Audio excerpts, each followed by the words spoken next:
subscribe. Last night I went over a story on stream that I've been thinking about ever since. It's actually a pretty genius plan that unfortunately didn't pan out. A man in Colorado was pulled over on suspected intoxicated driving, and in order to escape the DUI, he hatched a pretty big-brain scheme. He switched places with his dog, who was in the passenger seat. So he put his dog in the driver's seat and he scurried over to the passenger seat and tried to pretend that the dog was the one driving, not him. And I thought to myself, that could work. If only he was better at, like, creative writing in high school or something, like, if he was able to pass the charisma check here, he might have been able to squeak this one out, you know? Officer pulls up to the window and then maybe the guy makes a scene, he's like, "Oh, thank heavens, officer. You're an angel sent from above. This dog's granny shifting, not double clutching like he should. Lucky he didn't blow the welds off the intake. I'm glad you came over when you did, officer. Help me. I've been kidnapped by the corgi. Please put an end to his reign of terror. Lock him away and get me out of here." There's just a line where a plan becomes so stupid that it's actually brilliant. And that's what I think is on full display with this case. The only problem is they haven't released the footage from the situation. The guy apparently even took off on foot when all else failed. So I would have really liked to have seen this whole thing play out. Would have been a beautiful Looney Tunes moment, but they haven't released the video yet. So right now all we have is the story, which I'll show you the stream clips going over it. But I just really appreciate some creative plans like this. I have no respect for drunk drivers at all, so I hope this guy gets locked up and punished accordingly. But god damn it, I gotta be honest, I admire his dedication to a wacky idea. You know, by the Colorado man who swapped seats with his dog when he got pulled over for the DUI. I meant to look that up. It was in Colorado? Let's see. Did it work? Keep in mind, they called Isaac Newton crazy when he pitched gravity, so let's not be too quick to judge. Colorado driver tried to avoid DUI by switching seats with dog. Speeding driver who was pulled over in Colorado tried to switch seats with his dog in the passenger seat to evade arrest. Like, that's just a big brain scheme. Man was initially stopped for speeding at 52 miles per hour in a 30 mile per hour zone. He was intoxicated. The driver attempted to switch places with his dog as the SPD officer approached and watched the entire process. Is there body cam footage? I'd love to see it. Was it a smooth process? Did he almost get away with it except for these meddling kids? The man also claimed he was not driving in the vehicle and attempted to run away from police when he was asked about his alcohol consumption. He did not make it far. Police said the man, who's not been named, was arrested within 20 yards of the car and charged with driving under the influence, resisting arrest, and speeding. Well, what about the dog? Was the dog not slapped in handcuffs? He could have been the puppet master the whole time. Oh, here we go. As for his dogs, whom police did not name either, the animal was given to the driver's acquaintance to take care of while his owner serves his time in jail. The dog does not face any charges and was let go with a warning. They didn't even bother investigating. Hey, I wouldn't be so quick to write this off as impossible. I've seen dogs driving cars. And with the way people drive in Florida, I wouldn't be surprised if there are more dogs behind the wheel of vehicles than we give credit for. So yeah, like, just take a peek at this. It happens. They're learning. They're evolving.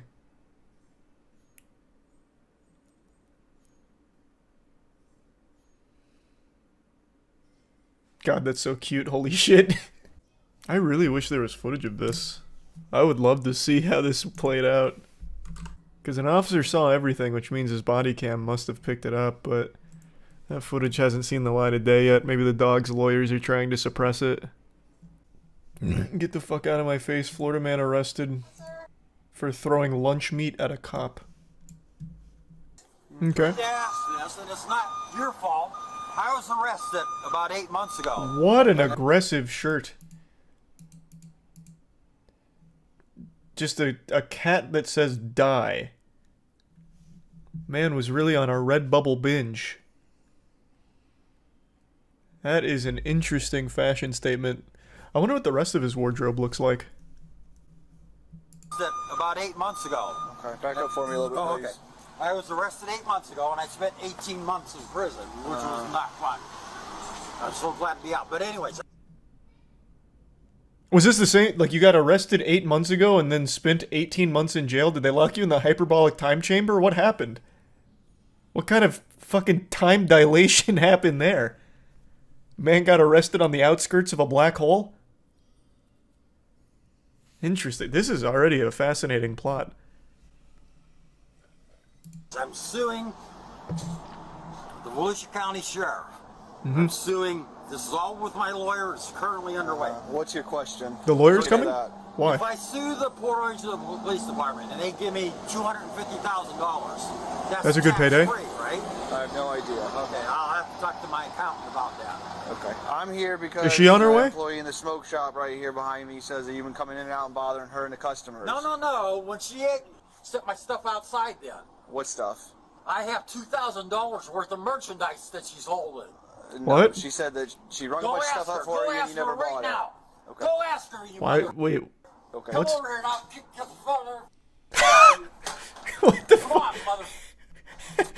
Oh! Wow, I paused at a very deadly frame there. Luckily I stopped when I did, otherwise we wouldn't have even known he threw a kick, it was so fast. We'd just see its after image. How did that escalate so drastically? What happened? Good lord, though. Did he hit a whippet and I wasn't looking? Yeah, he's definitely on some shit. I have $2,000 worth of merchandise, go ask her. Okay. You motherfucker! Put him up! It's time we get pugilistic. Okay. You think I can't do it? I know. Don't want to do black this. belt in karate, and a black belt in judo. You understand your trespass? Okay, you don't want to mess with this guy. I'll take your gun and walkie-talkie. Okay. And I'll drive off in your patrol car. Why would you do You that? understand your trespass from the store, correct? Yes, I understand you, mother. Okay. Now get that out of my face. I'm 12 feet away from you, not in your face at all. No, the deli meat! Okay. He's sniping him with the cold cuts. Oh, Jesus Christ. You went too far when you brought out the hickory smoked turkey. He's also a black belt in handcuff escape magic. And arrest the sandwich as well. Well, this is another suit. I'm suing you for $1 million. Well, okay. He might have a case on his hands here. I don't think the lunch meat hit him. He dodged it. Okay. Man, I don't know what possesses a man to waste deli meat like that, but god damn it. Fallen soldier. This guy's team of lawyers is going to have a field day with this officer. True, one of them's on the way here, apparently. He's clearly a junkie. Well, I mean, we don't have a whole lot to go on, but he's definitely on something here for this video. No shot. I don't think he's sober. I mean, he does have a little quirk to him. He's got that pep in his step. He immediately was ready to throw down. The algorithm's got me by the sack right now. It's holding my peepers open, Clockwork Orange style, feeding me videos of horrible drivers now. I made 2 videos recently, one with that lady that wouldn't stop texting and driving and then crashed her rented car, and then one about the guy who wouldn't stop drinking and driving and crashed his car multiple times. And because I watched both of those videos, now I'm getting fed tons just like it. And I can't resist yapping about 2 of them in particular. This first one here is despicable.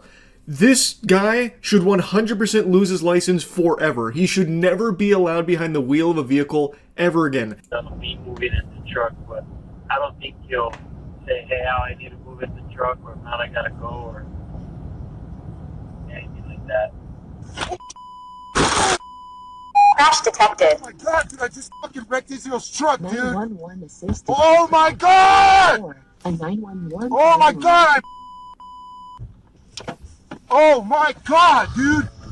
Holy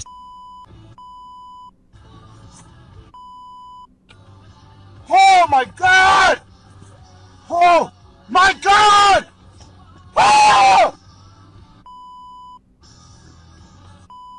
This guy's acting like a toddler in the backseat of his parents' car. He just has both hands glued to his tablet.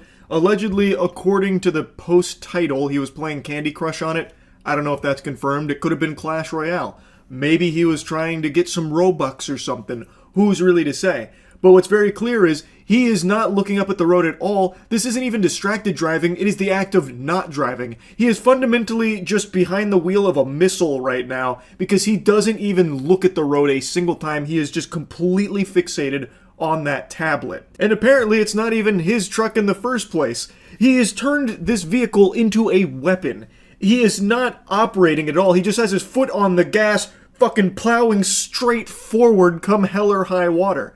He is just playing on his tablet the whole time. Is it like, I guess, what happens when an iPad kid gets their driver's license? I don't know. This is scary stuff, though. He truly should never be allowed to operate a vehicle again. I'd even go a step forward. He should never even be behind the wheel of anything that resembles a vehicle again. Like even those like electric toy cars that toddlers ride around in, he shouldn't be allowed to touch one of those. He shouldn't even be allowed on a fucking scooter. And I don't even mean just an electric scooter. I mean even just like a push-powered razor scooter he shouldn't even be behind. So he crashes this truck that, again, doesn't even belong to him. And he doesn't even seem to care that he just hit another car, which has human beings in it. At no point does he ever even express any concern for their well-being. Instead, he just keeps reiterating, like, how bad it is for him.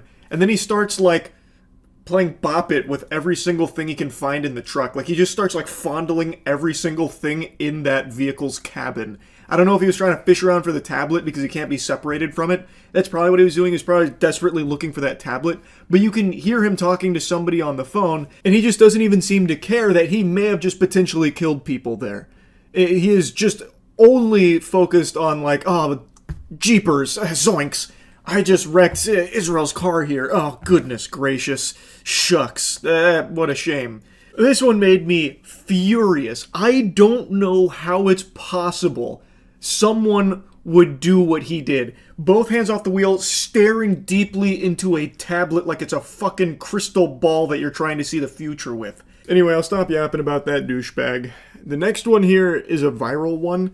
As far as, like, bad distracted drivers go that I've covered recently, like with the woman who wouldn't stop texting, the guy who wouldn't stop drinking, this guy that wouldn't stop playing mobile games on his tablet, she is not in that category. She was filming an Instagram reel for Hit Me Baby One More Time and then crashed. Hit me, baby, one more time!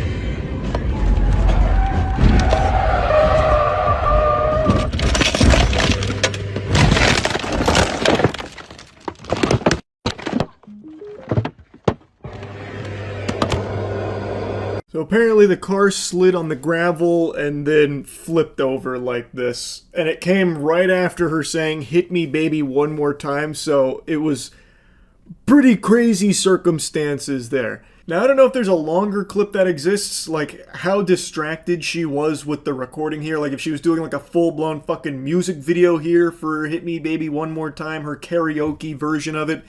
But she doesn't seem to be, like, overly focused on the phone. She glanced at it briefly, so it doesn't seem like it's to the level of, like, some streamers who are, like, reading chat and donations and shit and not paying attention. Though, I do think just don't record while driving. That's the simplest, most obvious solution here. Just don't do things that distract you while driving, like fucking filming Instagram reels and TikToks and shit behind the wheel. It's just not worth endangering your life and the life of everyone else on the road. When I was younger, my perspective on it was a little different, so I filmed like a couple of like rant videos while driving a long time ago. And nowadays, I just wouldn't do that. I was under the impression that as long as you're paying attention to the road, who really cares if it's being filmed as well? But I wouldn't do that anymore these days. It's just not worth the risk at all. Just pay attention to the road. Now, she caught a lot of shit from people for grabbing her phone after they crashed. Like, oh, look at this generation. They just have to get to their phone first thing to do after a crash. Typical. I personally find that take a little silly. Because I don't know how many of you have been in accidents, but it's a very panic-inducing affair. And typically, once you make sure you're safe, or if you got involved in an accident with others, you make sure other people are safe, the first thing you do is call for help. Like, in this case, it seems she recognized it was a single-car accident, so after she, like, came to, the first thing she does is reach for her phone, presumably to call for help. Meanwhile, people were clowning on her, saying, like, oh, look, She had to make sure she posted her reel before doing anything else, when I don't think that was the case at all. I don't think the first thing she scrambled to do after being upside down in her vehicle was try and post the clip for some internet updates. I imagine she tried to get the phone to call for help. So I don't think this was like a really odd reaction to what happened here from her to like grab at her phone or something. Again, most people are going to call 911 in an emergency, which this is. I don't know. Maybe that's a hot take for me. I couldn't tell you. Anyway, though, just wanted to blabber about this. That's about it. See ya. Boy howdy, do I have a wacky story to share with you today. On today's episode of I Can't Believe It's Not Florida, we have the story of a man in New Jersey who crashed his car through a police station while listening to Welcome to the Jungle. So I'm guessing he had that song cranked to max volume and the adrenaline was pumping in his body. The song was reaching its crescendo. It's about to go into the chorus, and then this guy's eyes roll into the back of his skull. Welcome to the Jungle summons the spirit of Evel Knievel, takes the wheel. The demon of speed is there, puts the pedal to the metal, and just crashes into the police station. And then he, like, celebrates, kind of. It's an unbelievable clip here from the surveillance camera footage.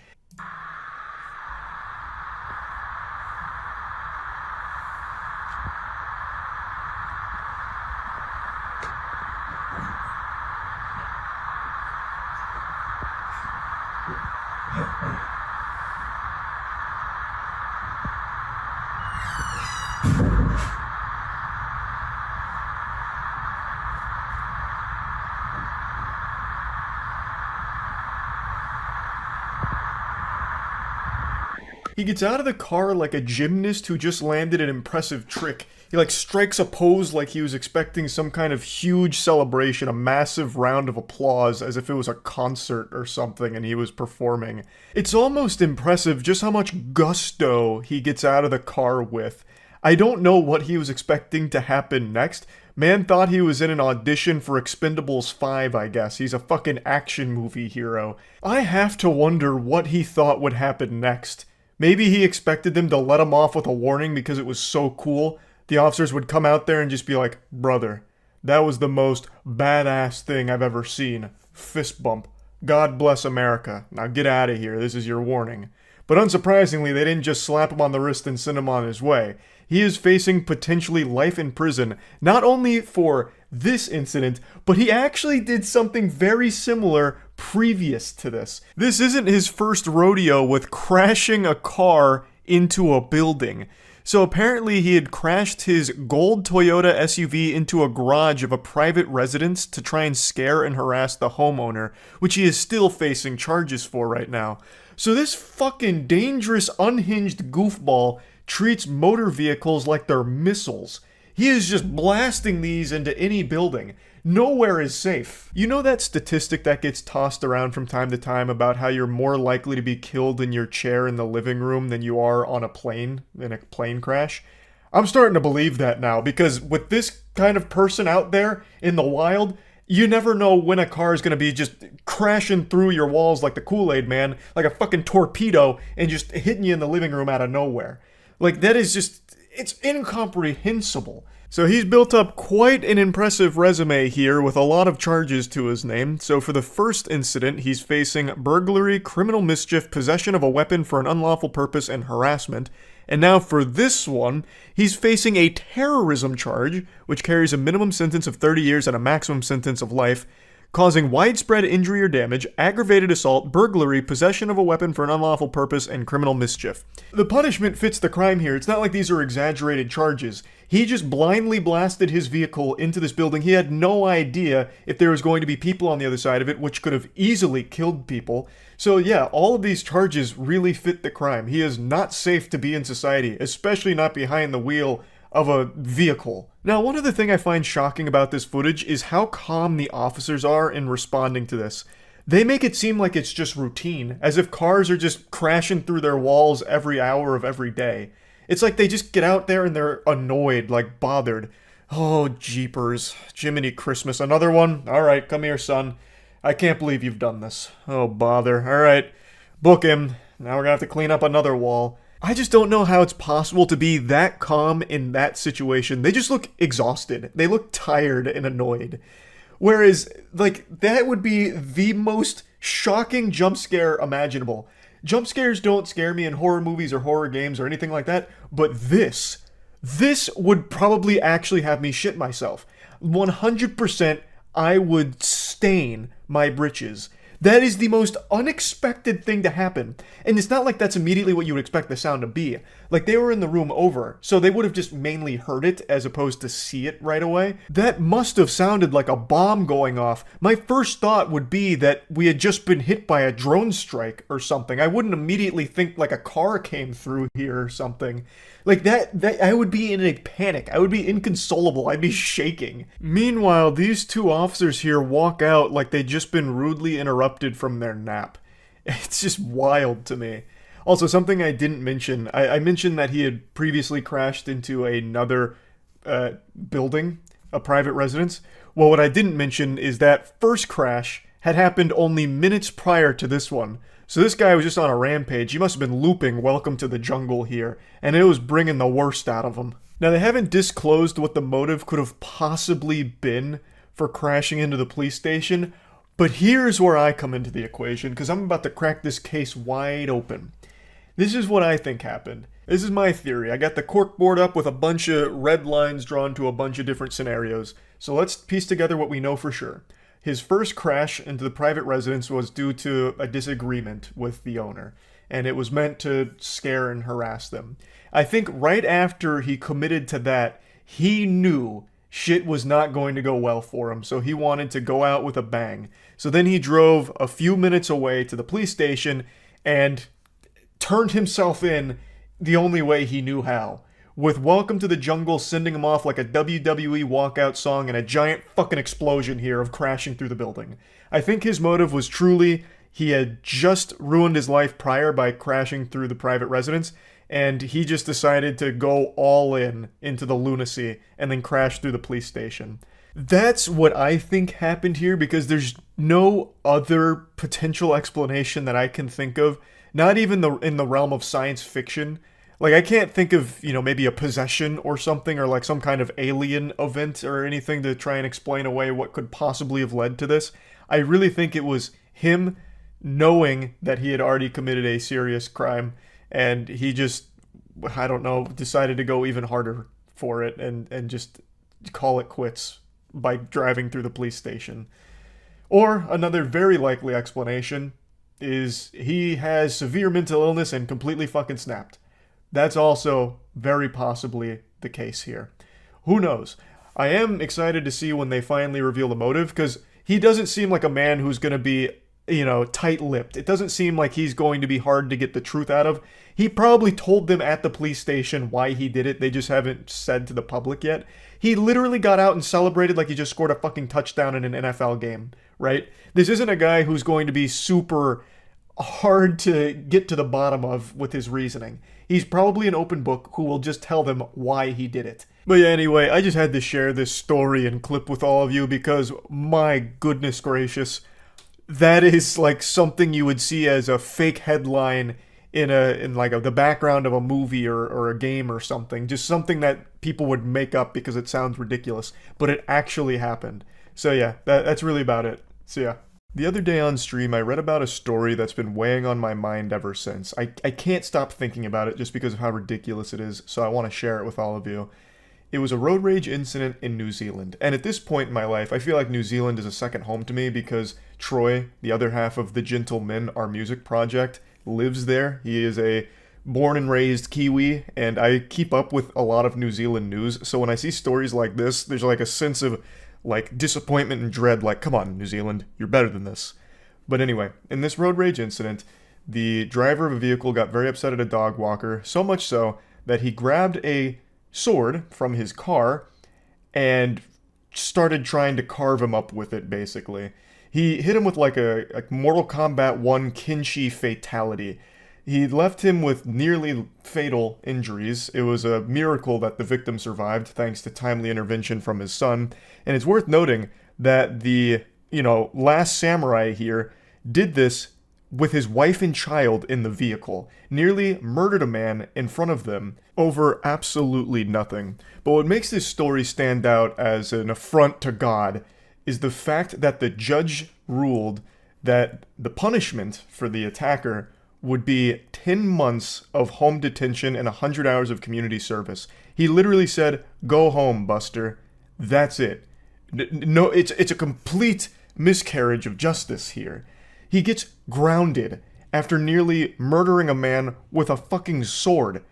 Like, he's been studying the blade, unleashes his forbidden jutsu here, you know, like Demon Slayer shit. He gets out his degenerate breathing techniques, nearly kills this guy in cold blood, and the judge says, "You're grounded." That's crazy to me. He got the same punishment a high school student would if his parents caught him with weed. Like, it blows my mind that he can almost murder somebody with a fucking sword in an act that the judge fully recognizes was madness, cowardly, nearly fatal, and recognizes the severity of it, and then still says, "Just go home." I don't know. The whole thing is baffling, so I just want to share this story with all of you because it is a weird one. You read about the Tesla driver who sliced another driver with a samurai sword in road rage in New Zealand. Man got him with the Bushido arts. Jesus Christ. No, I did not see that. Samurai sword road rage. Man gets home detention for callous and cowardly attack on dog walker. A motorist who... Here, I'll just pull it up on stream. This sounds crazy. A motorist who took a samurai sword to a dog walker in an Auckland road rage incident has been sentenced to home detention. It's not like punishment. Go home. A man was left with chunks of flesh and bone carved out of him after a brutal attack where a driver got out of his car and attacked him with a sword, leaving the pedestrian bleeding in a ditch. The victim, who was walking his dog, survived the attack thanks to his son, who found him and gave him first aid. But the seriousness of the injuries sustained by the victim have left the tradie with lifelong injuries and unable to work. Much to the dismay of the victim's family, Judge Mina Warpuri on Tuesday announced Darren Clark to 10 months home detention, 100 hours of community work, and to pay $5,000 after pleading guilty to causing grievous bodily harm with intent to injure. That's not justice. That's a joke. What in the world? Ruin this guy's life with a samurai sword, and he gets 100 hours of community service and 10 months at home. That's crazy. That's actually insano-style nonsense. Judge Warpuri said the attack was both premeditated and impulsive, but that injuries weren't foreseeable as he had struck him with the scabbard on the blade. Like, just look at what he's saying. In handing down his sentence, Judge Warpuri praised the actions of the victim's son. Without his timely intervention, it is highly likely your victim would have succumbed to blood loss and died from injuries, and yet the person who perpetrated the attack only gets house arrest for 10 months? I want to go over the severity of the attack here, because it's brutal. So let's go ahead and read about exactly what happened and what the effects were, because the victim's life has forever changed. He can now no longer even do the job that he was doing prior to the attack. The victim was 55 at the time of the attack, and he spotted Clark's Tesla approaching. He stood in the middle lane, motioning for the vehicle to slow down, and tapped the Tesla's roof with his palm as Clark steered the vehicle around him. Clark had his wife and young children with him in the car. He stopped the vehicle, grabbed the sheathed samurai sword, which he claimed to keep in the vehicle for protection, which is a wild thing for protection. Usually it's like a baseball bat or something. This man, for some reason, must have watched one anime and said, "That's better than a baseball bat," and then made the switch. But anyway, he gets his sword, he starts swinging the weapon in a downward directional angle, which he described to police as being 50% force. I swear to God, this guy is actually just a weeb. Now he's just making up things. I was only using 50% of my power. He's lucky I didn't go Ultra Instinct plus Ultra on his ass.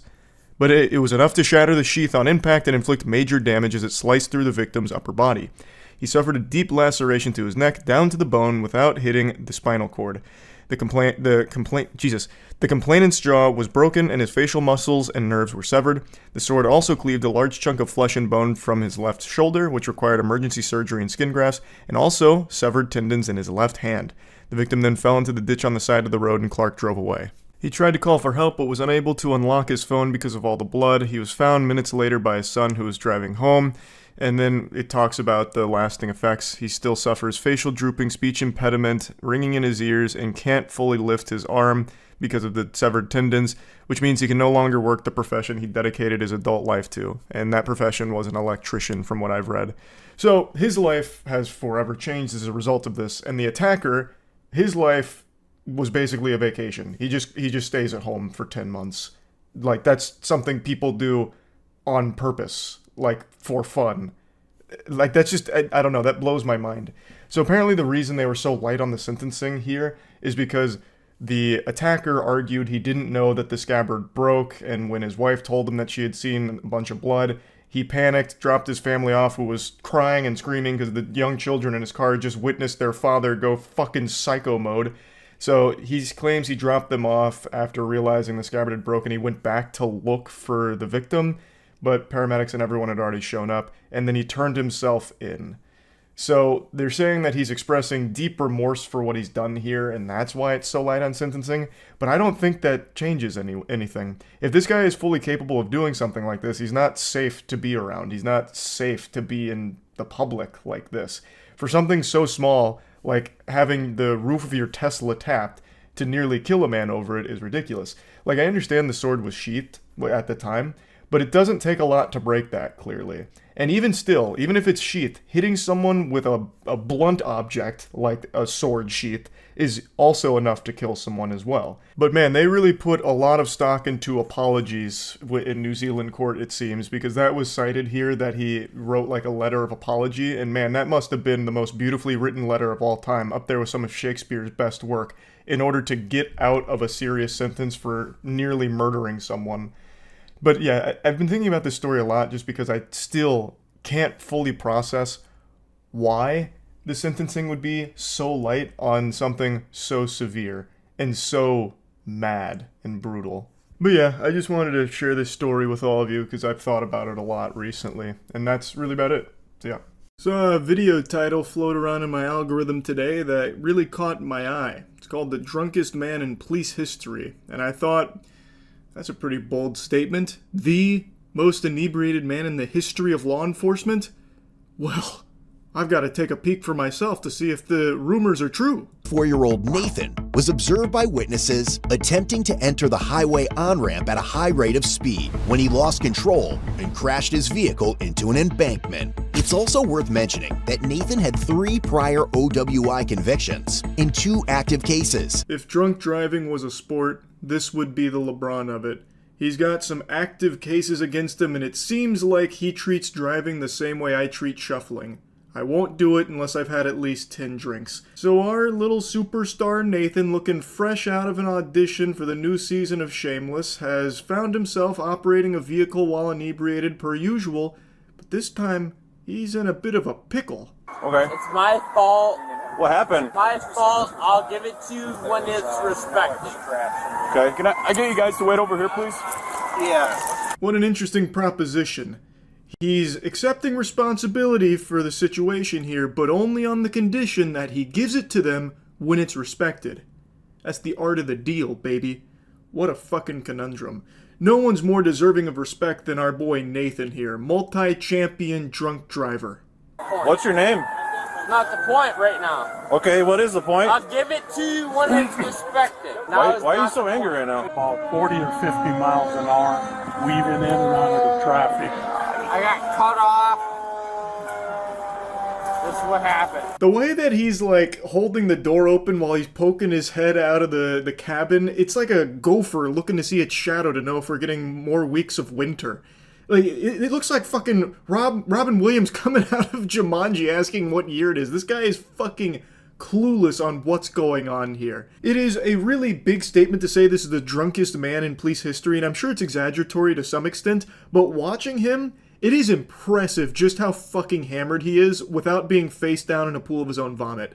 I've gotten disgustingly hammered before, and it's led to me puking for 2 hours in the back of a rented truck once. But I still feel like he's drunker than I was. The only time I'd ever been more out of it is in college when I smoked a mystery doink that almost sent me to Valhalla. Pretty sure I beta tested Fent with that one. And I think there is still a very good chance he is still more fucking out of it than I was, and he just tried to operate a vehicle. And it's not his first time doing it either. It's crazy. Like, he should not be allowed behind the wheel of an automobile under any circumstances whatsoever. I think I'm gonna just hold it until my life gives. What it seems like. Well, obviously not, right? Well, let's start making moves to get down. Well, let's do that then. Do it. I'm waiting on you. It's not on me no more. Christ. You mean to help you? No, it's a $30,000 truck, man. I got it after you, alright? Alright, go ahead. It's so over the top, it almost feels fake, like a parody. It almost feels like a Buster Keaton silent film where he's acting drunk.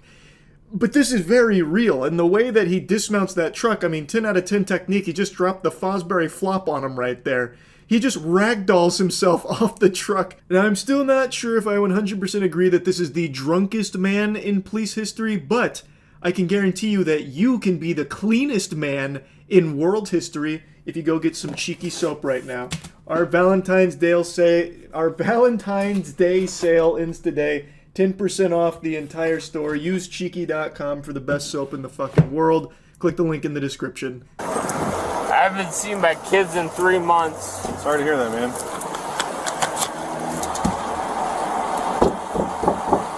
Damn, the lore. That's sad exposition right there. He's trauma dumping now, and, well, you can't help but feel sorry for him now. Geez, pulling on the heartstrings with that. I don't think he has kids. I think that's just a full-blown lie. I think he's just pulling for anything like, I'm not drunk, it's just I'm really sad. I haven't seen my kids in 3 months. And he starts hitting his truck. Damn! Blast! Curses! You're not injured at all? No, you're not in pain at all? My hands are both broken. Okay.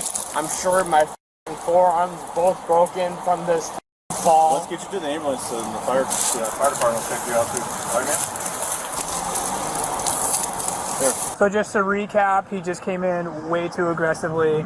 Yeah. That's the way. Yeah. The ceiling leaks. The floor creaks. Both hands are broken. Forearms broken. My dick squeaks. Like, what is he talking about, man? What? I love how they're like, are you injured? He's like, yeah. Glass bones, paper skin. Hands broken, forearms broken, 5 toes broken on both feet. It's just, honestly, everything might be broken, officer. Who did this? What's your birthday? For what reason? Nathan, because you're gonna... That's besides the point. I've got cut off. Well, then talk to Lieutenant Britton. So you, right? So I have no reason to speak to you, right? Go ahead, then speak to Lieutenant So Britton. leave that way. Nope. What's your birthday? I would rather speak to you this way, right? You have no reason to follow us. Go back that way. Go ahead, back that way. Okay, are you gonna... You and follow back that way. Okay. Oh boy, this guy's good. He's playing hardball. So he starts to sniff that they might be onto him because they're asking him questions like, hey, what's your name? And where's your ID? So he's like, for what reason? May I inquire as to why you're curious on these specifications on my being? I don't know about that, officer. You have no ground to stand on. Please excuse yourself. Please go that way. I'm going to talk to the other officer this way. Please go. Go, bless now, please. Yes, of course. Yes, why? For what reason? So he just keeps saying for what reason over and over again and, like, dismissing the other officer. Like, you're excused. I outrank you. Just so you know, you're under arrest right now for some driving violations and drunk driving. For what reason? All 3 of y'all look stupid as right now. I'm not being searched. I ain't got nothing upon my own, so to speak. Y'all break my wrist, y'all being sued. Let me re-coordinate because my wrist cannot breathe. I got that sign right. He continues to just be an asshole nuisance, so the cops eventually just throw him in the cuffs, not respecting his obvious broken hands and broken forearms, broken dreams, and broken spirit.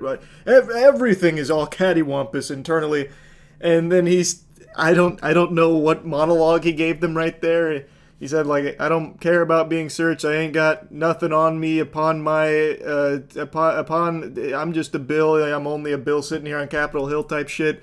And then he says that his wrist can't breathe. Man, I'm a grown dude. Who are you? No, I'm not ready. Can I pick up my pants? So let me put the hands in, so to speak, in front of me.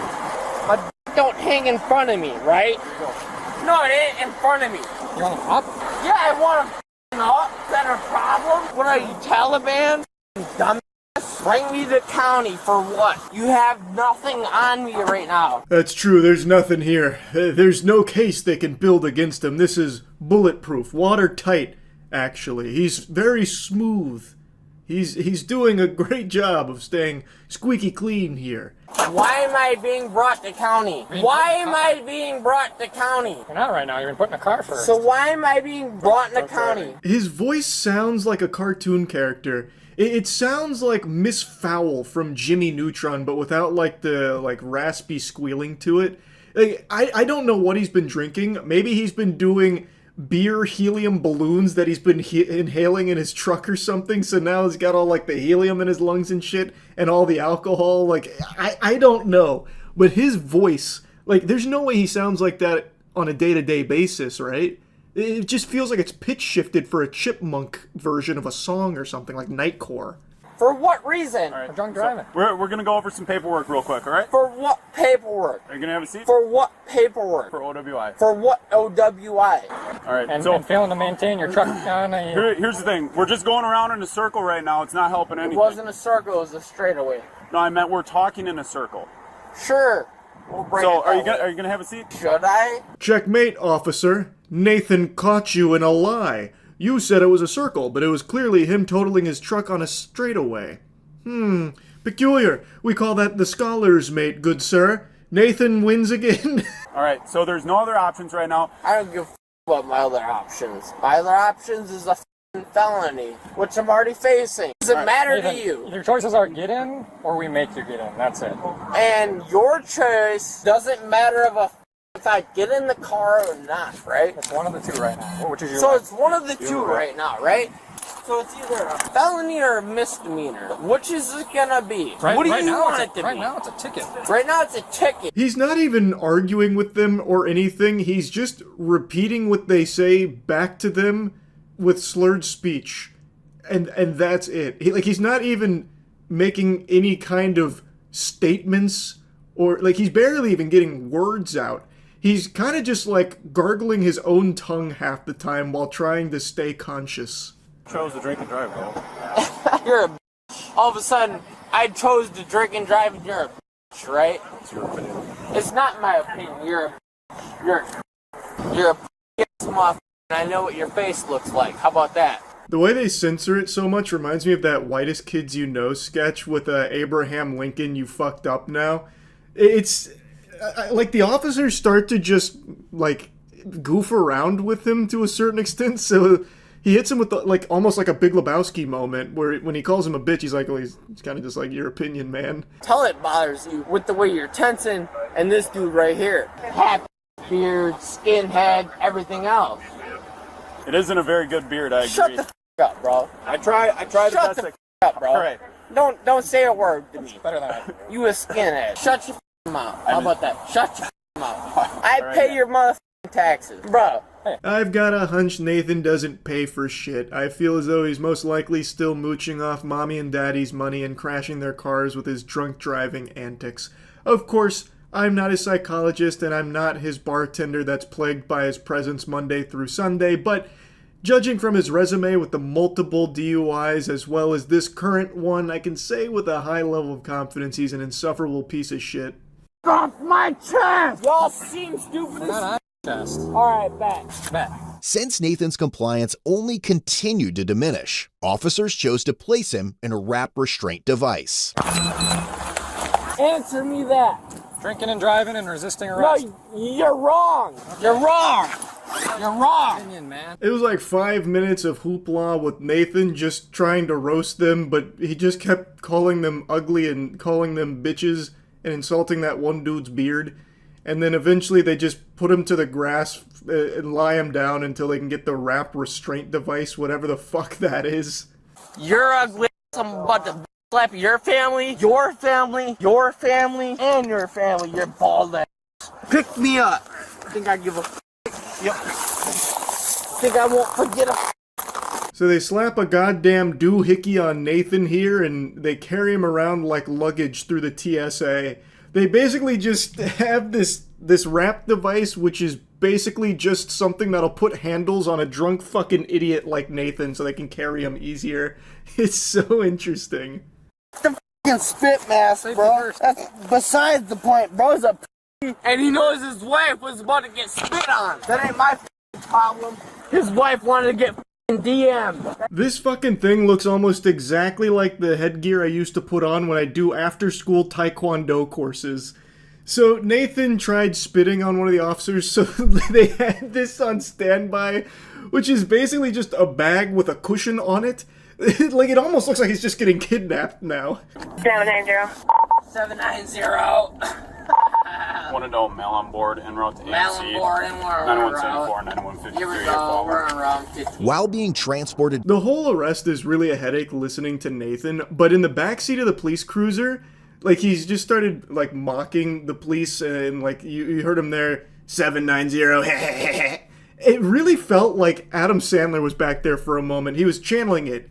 Chalamet! Like, that's what Nathan was doing for the police ride to the station. Doctor in here, that looks ugly as f***. Y'all look stupid as f***. You look stupid as f***. I'm gonna sue the f*** out of you just for you being in here. You understand that? Do you understand that? Good. You might as well leave. You look ugly as f***. Y'all don't even look like cops. Who the f*** is this dude? A f***ing Nazi? No, I'm not a Nazi. You are a f***ing Nazi. Look at this dude with fake teeth. Fake teeth? Yeah. No, they're just look really at nice. Your teeth are fake, bro. Unfortunately, they... You got fake teeth, and you're sad because I got better teeth than you. There's like 10 more minutes of him just trying to roast officers and saying some really questionable, odd shit, and then there you heard he tried to insult the officer's teeth, going on about like some Chip Skylark shit, some shiny teeth in me. So I'm not going to show you any more because it's just more of that. He got 18 months in jail for this, as well as like probation, as well as he had to write an apology note to one of the officers. Now, I think he got off really easy. This is his 4th OWI. 4. Count them, 4 OWIs. Why is he only spending 18 months in jail? Like, it's a miracle nobody was hurt from this. Like, I really think this is not someone who is learning their lesson at all. Like, let's just assume this is the drunkest man ever arrested in police history. Why would the drunkest man operating a vehicle only get 18 months in jail for it? After totaling that vehicle and putting so many people in jeopardy. I really feel like he got off super easy. This isn't some, like, sweetheart and angel who made some kind of crazy mistake. This dude does this fucking annually. Like, he is doing this repeatedly. And he is also just a massive piece of shit. Like, he got off very easy. But yeah, I saw this title and I just had to talk about it a little bit. That's it. See ya. A drunk driving lawyer was recently arrested after flipping her car, and the footage from the arrest has just been released by a YouTube channel called Police Watch, and I thought it'd be fun to go over it because, goodness gracious, heavens to Betsy, it is an interesting one. This lady is truly horrible. Hello. Hello. Did you call? I don't know where the girl is that was driving. She's right there. Whose car is this? That's my grandson's, and it was parked right here. He hasn't went anywhere all day. And is everybody okay? Yeah, okay. Everybody's okay. okay. I'll just have you guys hang out over there for now, okay? Now you're all brought up to speed with the lore here, the context of the situation. An intoxicated woman was driving her vehicle, hit a parked car, which caused her vehicle to flip and land on its side. This actually looks like something out of GTA when you ramp off of a parked tow truck, but you don't fully land the stunt. Hello. Looks like you might have crashed your car, huh? Oh my gosh. Hi. Yeah, I'm Rachel. Nice to meet you. Rachel? Eli, nice to meet you. What's going on? How'd this happen?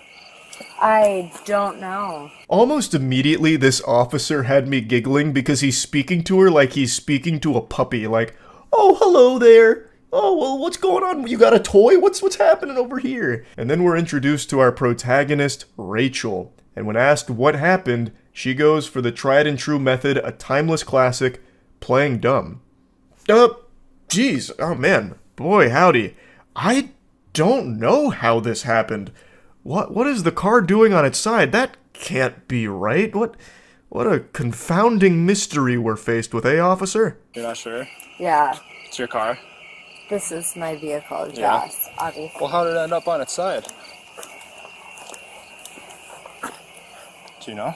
Did it just... I mean, obviously it didn't just Right. by itself. I see a kid's seat. There wasn't a kid in here when this happened, No, was there? Okay. no children in here. Obviously, this didn't just happen by itself. Right. So that... Were you driving it? You're going to quickly realize that obviously is Rachel's favorite word in the English language. She uses the word obviously more than a teenager uses the word like. It started to lose meaning for me with how often she was saying it during this video. But she's trying to explain that it is her vehicle that's ended up on its side, but she doesn't really understand how it happened. Obviously, something must have happened. But what? We've got to get to the bottom of this, officer. We got to figure out how my car ended up like this. Perhaps a strong gust of wind? Spontaneous tornado? Unlikely. But what about Godzilla stomping around causing a bit of shaking on the road, which caused my car to pop up on two wheels, Dukes of Hazzard style, and just flip? I don't know, officer. There's a lot of things that could have led to this, obviously. I obviously was driving the vehicle. Okay. So, I mean... Do you, Go ahead. do you Just need the always one ask for redundant Edward's victory. questions, or you just ask questions? I just ask questions. I'm just trying to figure out what's going on, that's all. Yeah, It's I mean, Rachel, right? It is Rachel. It's nice. Yeah. I was just driving down the road. And then on 10-4, my can you run it? vehicle. So were you driving this way? Yeah, obviously. That's the way the vehicle's facing. So. Why do you keep saying obviously? Well, I mean, I think... The officer's asking too, why do you keep saying obviously? He just rolled up to the scene. Pulling up to a scene with a fucking rolled over car on its side isn't exactly the most normal thing ever. That's not something that just spontaneously happens. Especially on like a not busy residential street with nothing around. This is a fucking barren, empty area here. It's like she just crashed outside of Courage the Cowardly Dog's house in the middle of nowhere. So clearly the officer doesn't know all of the details around how this could have possibly happened. So he's asking you. I don't know why she's so combative already. I mean, obviously, I know why she's so combative, because she is annihilated. She is extremely drunk. There's no telling where the alcohol stops and the blood starts in her body anymore. She is doing her best to try and find some way of weaseling herself out of this situation. A car turned on its side here isn't just some, like, random thing that happens. So her going, obviously I was driving in this direction, there was a car, and well, one thing leads to another, and now look at the pickle we're in. Yeah, you know, it happens all the time. Why are you making a big deal out of it, officer? Do you always ask such redundant questions? Everything with this scene is pretty obvious, so... Okay. I don't think there's much left to... I guess, did you just not see the car on the side of the road, or how did it end up getting hit? There was no car on the side of the road. There wasn't? Not to my knowledge, no. Rachel, I am looking at the car on the side of the road that you hit. It's still right there. It hasn't despawned. It's sitting right there. You looked at it. The officer shined a light at it. Did she drink herself blind or something? What are you talking about? The car you hit is still right there, staring you in the face, staring a hole through your soul. I don't know why she's trying to, like, pretend it's not there. There was a car driving this way. I was clearly driving in my lane. Okay.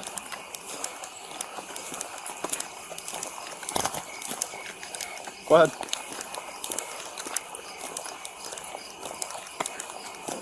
She's trying to cast like a genjutsu on the officer here to convince him that there was another car driving and that's the one that's actually at fault. Clearly she was in the correct lane, like a good law-abiding citizen and a very not drunk good driver. And then all of a sudden things went cattywampus and it's all that other driver's fault that was driving this way. And then the officer goes over to the vehicle that she hit, the parked car, and then she still tries to continue this ruse that she did everything right, and yet can't explain how her car ended up on its side. Oh my god. And the entire time she still stays so condescending, so insufferable. Where are you coming from tonight, Rachel? I was coming to my friend's house on the south of town. On south of town? South. Yeah. Okay. Super Was there anyone in the familiar with it. vehicle with you when this No, happened? there was nobody with me, and I can tell you, like, there was obviously, You had anything to drink tonight, Rachel? no, I You haven't. can just be honest with me. Well, I'm convinced. She's stone cold sober. Well, now we just gotta find the guy who's responsible for flipping her car over, that hooligan, absolute scoundrel. I also don't understand what she started doing with her hands there. She just goes like, obviously, and then starts doing like a John Cena, you can't see me. So I don't know what she was trying to do there. It looked like she was about to bust out a fucking anime move with that one, or start going into like some crazy dance moves, like a body wave or something. No, I It's not haven't. gonna it's not gonna No, incriminate no, you no, any no, further. or no, anything no, like I know. Nope, no. that. Nothing to drink, huh? Not since 6 p.m. 6 p.m. So I would About say, a few hours then. yeah. Like, What did you have at 6? I had what we considered a beer cocktail, Beer I cocktail. guess.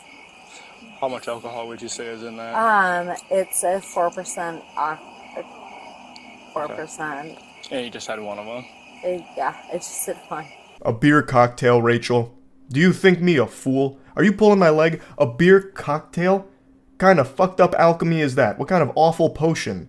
You kidding me? That's the best you could come up with here? You expect anyone in the world to believe that you drank one beer cocktail? Jiminy Christmas. And you were doing such a great job with your acting performance. This display was immaculate. I was almost convinced, Rachel. I really was. If I couldn't hear the video, if I played it on mute, maybe. Every single word she has said, she hasn't been able to get out without it being slurred. She is unable to form a coherent sentence. She is lost in a fucking fantasy land right now, stranded in Narnia here, doing her absolute best to try and explain away how her car is on her side, when I am pretty sure she doesn't even know how it happened because she is so fucking drunk. We were at a fantasy football draft tonight. That so. explains the jersey. You a Cowboy? Yeah, that's you a why I'm in Cowboys the fan? jersey. Yeah, I'm You a are? Cowboys fan. All right. But yeah, I just had one cocktail. It was a, I don't know the brand name of the cocktail. I'm sorry. That's okay. It's not bad. But I know it was 4% alcohol. Don't worry, Rachel. I'll go ahead and dunk this alley-oop you've tossed me. I think I know what the brand name was of the cocktail you consumed. Was it perhaps a Liar's Light? Or what about a untruthful brew? You're a liar. What I'm saying, Rachel, is you are literally lying. This is ridiculous. You make me sick. So here's the deal, Rachel. So here's the deal. I just- won't answer any more of your questions. You're not going to answer any more of my questions? No. Okay. Well, you don't have to answer anything. I'm If just- you'd like hey. to know, nope. Actually, Rachel? I'll let you know what's going on from now, because you've superseded your what rights you of asking me questions. Oh shit, Rachel's in control now. She's taken the helm. She's in charge. She's got all the power now. Uh-oh. The tables have turned. Nope. And so any more questions you have, you can talk to my attorney. Case closed. There's nothing they can do anymore. Rachel invoked the power of attorney, which obviously clears her of any wrongdoing with the drunk driving and hitting a parked car, flipping her vehicle on the road here. So, hey, it was a good try from the officers, but unfortunately Rachel proved to be too powerful, too knowledgeable on the law. And that's no doubt because she herself is a lawyer. A damn good one at that, too. Up there with the greats, like Saul Goodman and Billy Mitchell. Phone, wallet, keys, anything like that? No, honey. Okay. All right. Ready? Okay. You ready? Let's go. Rachel refused to do any of the field sobriety tests. They arrested her on suspicion of DWI, and Rachel continued to be an insufferable asshole the entire time, even dropping one of those honeys in there. So, still condescending. It's actually pretty impressive how even in the midst of all of this, she continues to be an absolute asshole. It's actually kind of wild. I wonder what she's like sober. I bet this is her toned down. I bet when she's sober, she's like 10x this. Like when she goes to a Cowboys game, I bet she's like fighting with every single other fan in the stadium. Like she's going around just starting shit with everyone, spitting on them. I mean, did you assume I was operating under alcohol, or had you been assured by some sort of test? You just assumed, right? Correct? And is our conversation being recorded? Yes, it is. Yes, it is. Correct? So you assumed I was operating my vehicle. Correct? Is that correct? Yes or no? Rachel, we're not going to have this conversation. Okay, so that was correct, right? That's why you arrested me. You assumed I was operating my vehicle. Correct? She spends a considerable amount of time in the back of the police car trying to mega mind her way out of this situation, a fucking Jimmy Neutron brain blast. So she's trying to reverse this, like interrogate them. Oh, you assumed I was the one driving the vehicle, correct? And yeah, yes, you admitted to that, Rachel. You yourself confirmed you were the one operating the vehicle, but I'm sure she's already forgotten that. Like, the only thing she's remembering consistently is her name. So, she's already in a rough state, but she's trying her absolute best here to try and find the right dialogue tree option to get out of here, but it doesn't exist. And it is so annoying listening to her try this, like, you assumed I was under the influence, correct? You didn't administer any tests, correct? Even though they tried to, but she declined to do the tests. So yes, they're going by the very clear indicators that you are drunk with the way you're speaking, as well as the smell of alcohol on her breath. Now, I was honestly expecting her to try some very unhinged tactics here, like maybe making a secondhand smoke style argument like, okay, the smell of alcohol on my breath, interesting. I only had one beer cocktail. Perhaps the reason that you're smelling alcohol so strongly from my breath is because all of my friends were drinking so much at the fantasy football party that my proximity to them coated my mouth, thus leading to this method of alcohol that you're smelling. I didn't drink anything more than one beer cocktail. I am not drunk. I am a victim of secondhand alcohol. I won't talk anymore, dear. You never read me my Miranda rights or told me what I was under the arrest for. So I was looking for some clarification because my Miranda rights were never read, and you also never told me what I was under the arrest for. Do you remember that part? It's a bitch when you arrest a lawyer.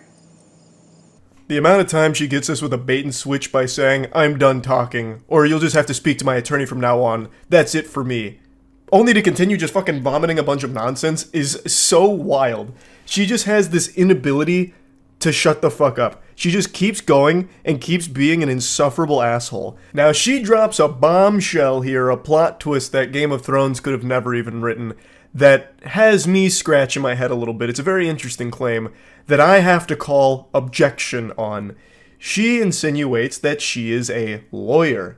Now, I'm not a lawyer. I haven't passed the bar, which means I can sniff out when other people haven't passed the bar as well. And oh brother, does she stink. She reeks of lying and deception here. I don't think she's a lawyer at all. I think what likely is the case is that she read a single Twitter thread from some pseudo-intellectual that tried to lecture about, here's how you get out of any situation involving the authorities. And then she's taking it as though she's some kind of knowledgeable lawyer or something now because of it.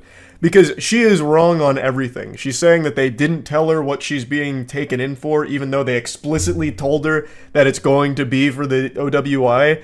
Like, they made it very clear. She just immediately forgot because she is fucking hammered. And then she's talking about the Miranda rights not being read to her.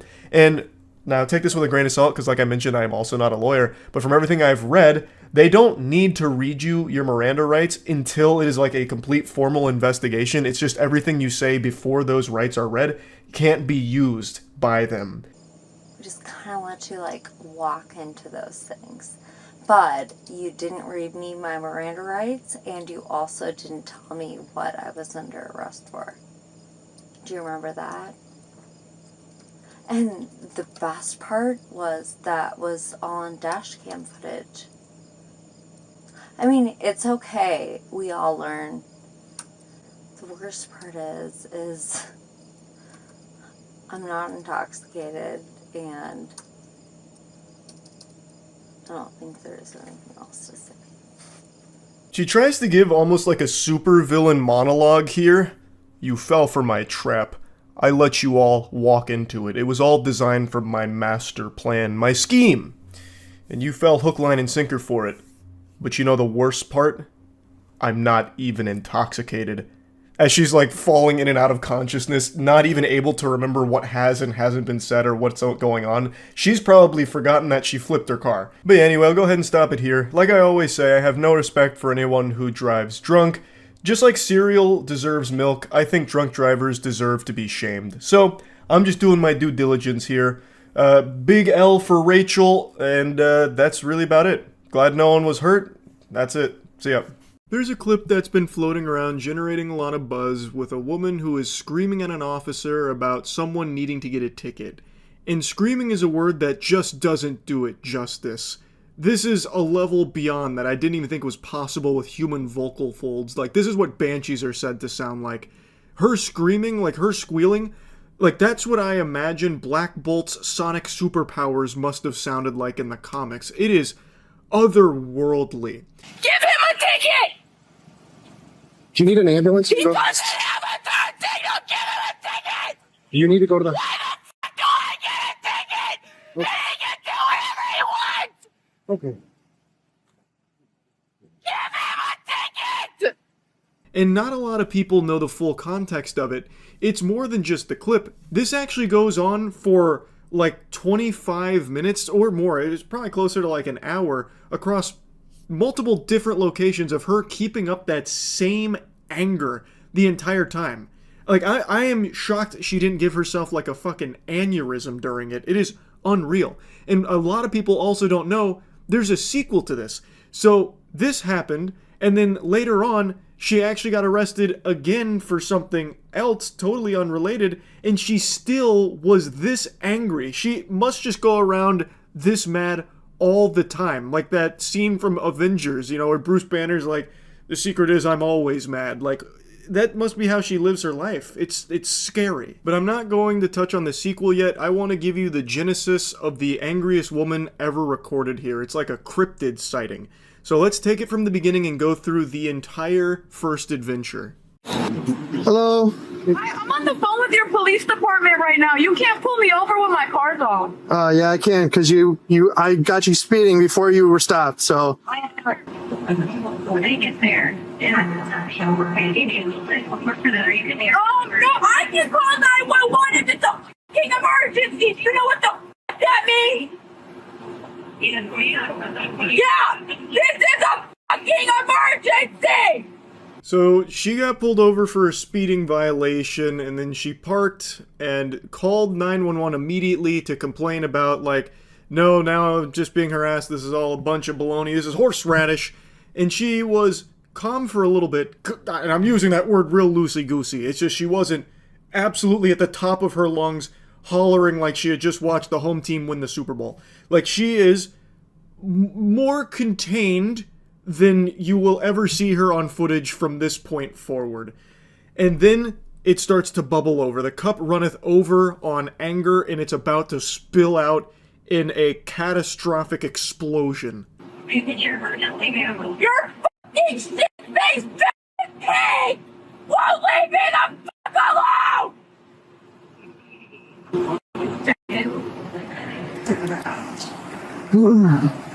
How you doing? I'm the sergeant you requested. Yeah. How can I help you? What the fuck is going on? Okay. Well, from my understanding is you were traveling 57 in a 40-mile-an-hour zone, and that was the reason for the stop. So this lady's having a full-blown exorcism right now, and the cops are calling in reinforcements, so they brought in the cavalry here with the Zen Master. The cop that arrives here to have a conversation with her, to the best of his ability, is cartoonishly calm. For a good minute.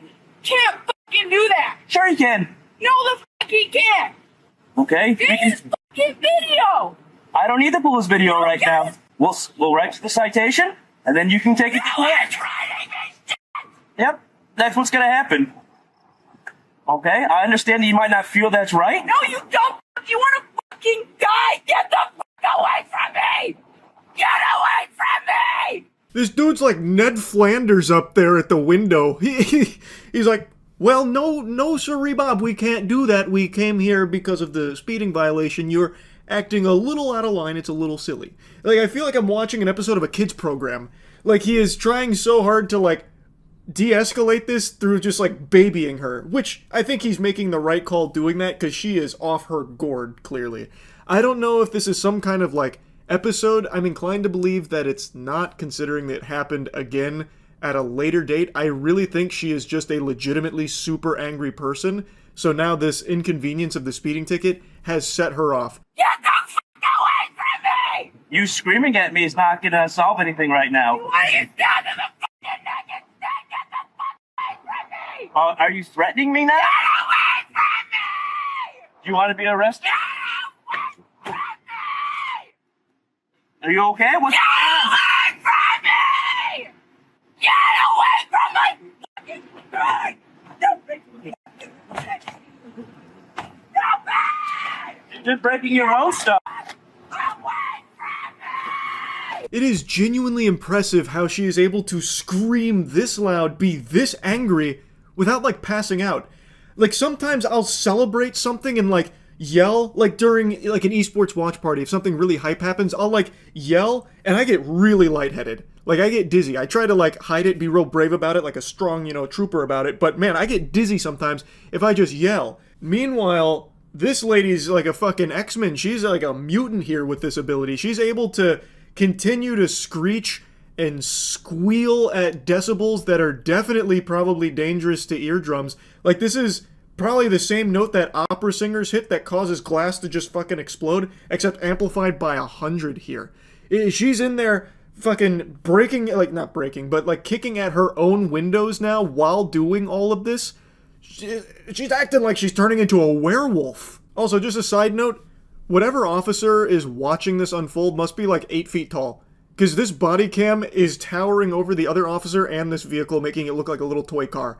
I don't know how tall that officer is, but that is a big boy. Go away from my car! Okay, as soon as I have the identification, we'll write your citation. We'll be out of here.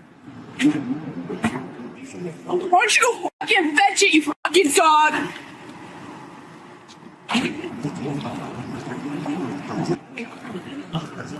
Give your citation for speed. Yeah, are you fucking talking? You get the fuck out now!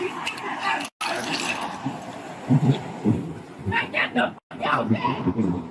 After she launches her ID, they give her the speeding ticket. He slides it through the windshield. He's like, "Ma'am, is through the windshield okay? Alright, I'm just going to drop it off here. Alright, now have a pleasant rest of your evening." And then they peel out. And you'd think that's where it ends, right? No. She actually follows the officers back to the police headquarters, which is where the viral clip starts. And decided to follow him all the way to the police station. During the 5-minute drive, So I have to follow every fucking law, but that fucking faggot can leave the fucking scene without a turn signal? Give him a ticket! Do you need an ambulance? He doesn't have a turn signal! Give him a ticket! Do you need to go to the... Why the fuck do I get a ticket? He can do whatever he wants! Okay. She is sweating profusely, actually shaking. But you'll notice, no voice cracks. Not a single hint of a voice crack during all of this screaming. I don't understand how that's possible.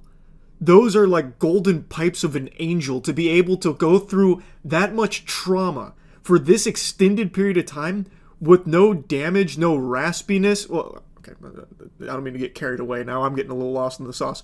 But no, like, cracking or anything like that. No wavering. It's unbelievable. Can I help you with anything else? Give him a ticket! Fucking come on! It's not gonna happen. Anything else we can help you with tonight? Yeah, giving him a ticket! Alright, it's not gonna happen. What the fuck does he get to do whatever the fuck he wants for? I just want to know, are you okay? Give him a ticket!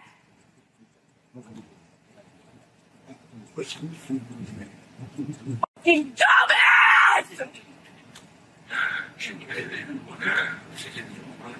Why the fuck doesn't he get a ticket? She believes the officer didn't use a turn signal, which is why she's demanding he gets a ticket, and she is going feral about it.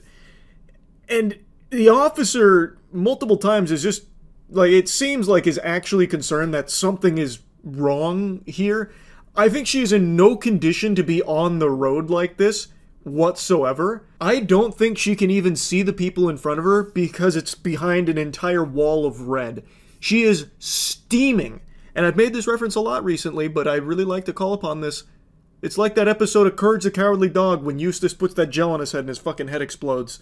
Ma'am, I can help you talk to somebody. He didn't use his turn signal! Ma'am, can I please call you an ambulance? Do you have any thoughts of harming yourself? Who are you calling? Shut the fuck up! Okay. If you keep calling 911, you could. It's not. The 911 dispatch is getting more calls than a Pizza Hut right now, and they're all from this woman who continues to call them, screaming at them, yelling at them about all of this. And it's honestly kind of sad to watch. Like, yeah, she is clearly extremely angry, but you can see, like, she starts, like, sniffling, and, like, it seems like she's on the verge of tears. She's so upset. Like, it does seem like there is a real cause for concern about, like, well, what's going on here? But she's refusing any of the help. So, again, I have no clue beyond what I've seen in her arrests now, but I really do not think, if she is like this as often as it seems she is, that she should be driving frequently, because it's a danger to the people around her. So what the fuck are they being retarded for? You need to do what the fuck I say now! Jayla, you are in an emotional state. I can't talk with you. All of you stupid, fat, fucking white privileged motherfuckers keep costing me money, and you do whatever the fuck you want!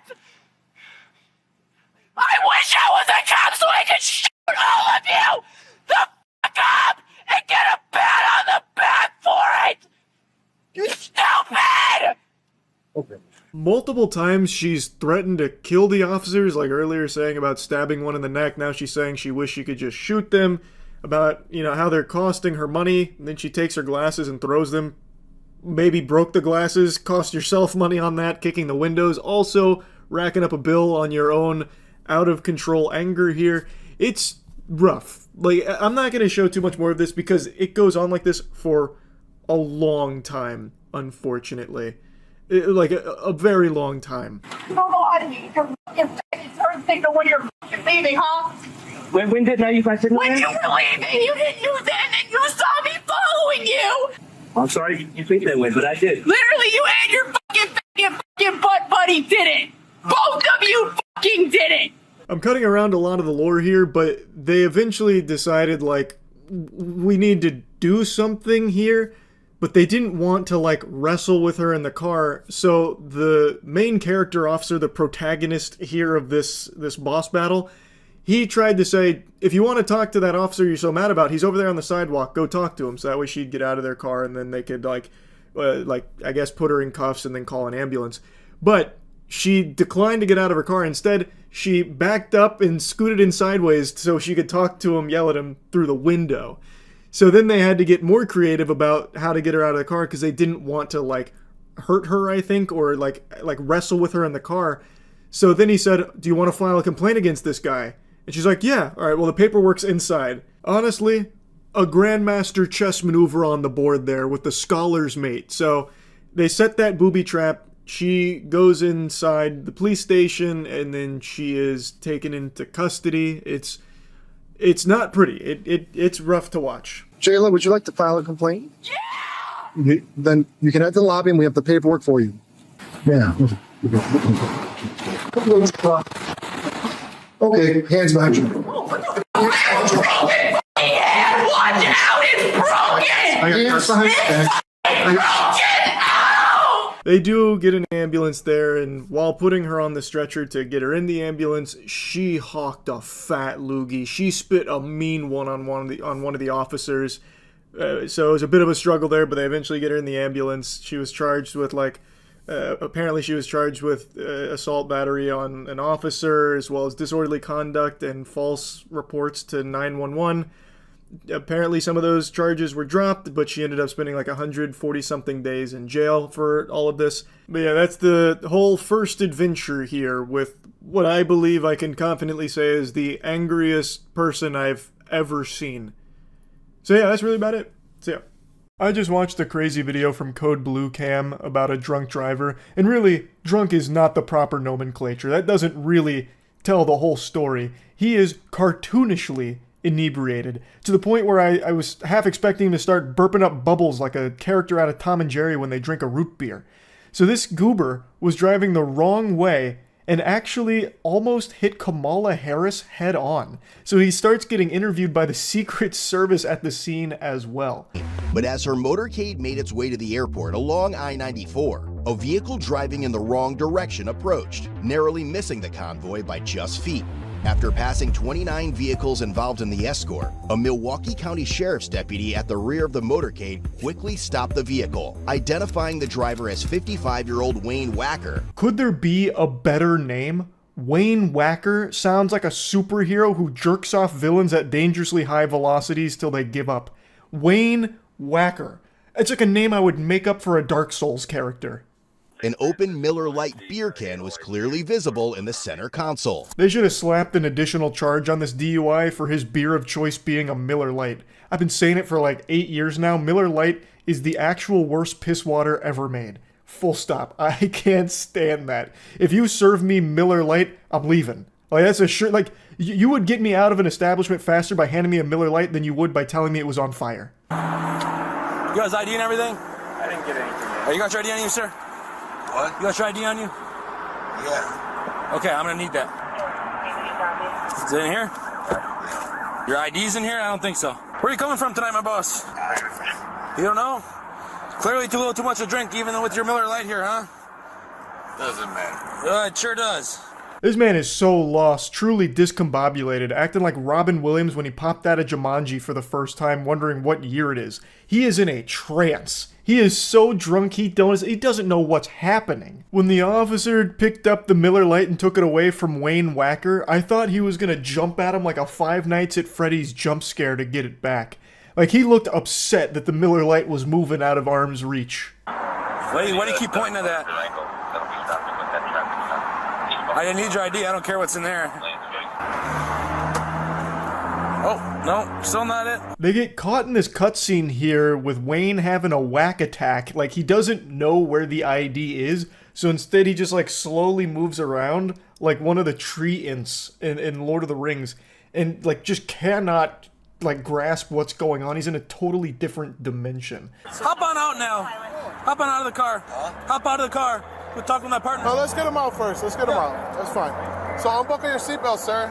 They eventually just decided to skip this cutscene because Wayne was making no progress locating that ID. We'd probably find Atlantis before Mr. Wacker would stumble across his ID. Down south? Down south? You know you could have killed somebody, right? Going the wrong way in traffic, man. A very busy highway here. You understand that? Yes. Okay. How much have you had to drink today? Couple beers. Couple beers? How long ago? For this wrong way, I had to start a new car over there. Tonight. Tonight? Okay. What's your name, man? Wayne. Wayne? Wayne what? Wacker. Wacker. It's a very serious situation. I've made this clear many times over the years. I have literally zero respect for drunk drivers. But even in a situation like this, hearing someone say that their name is Wayne Wacker, I don't know if I'd be able to stop myself from laughing. Like, I don't know how I wouldn't giggle at that name. U.S. Secret Service agents responded to the traffic stop to speak with Wayne. Where were you? Like, where were you headed from? Do you remember? Yeah. Where were you coming from?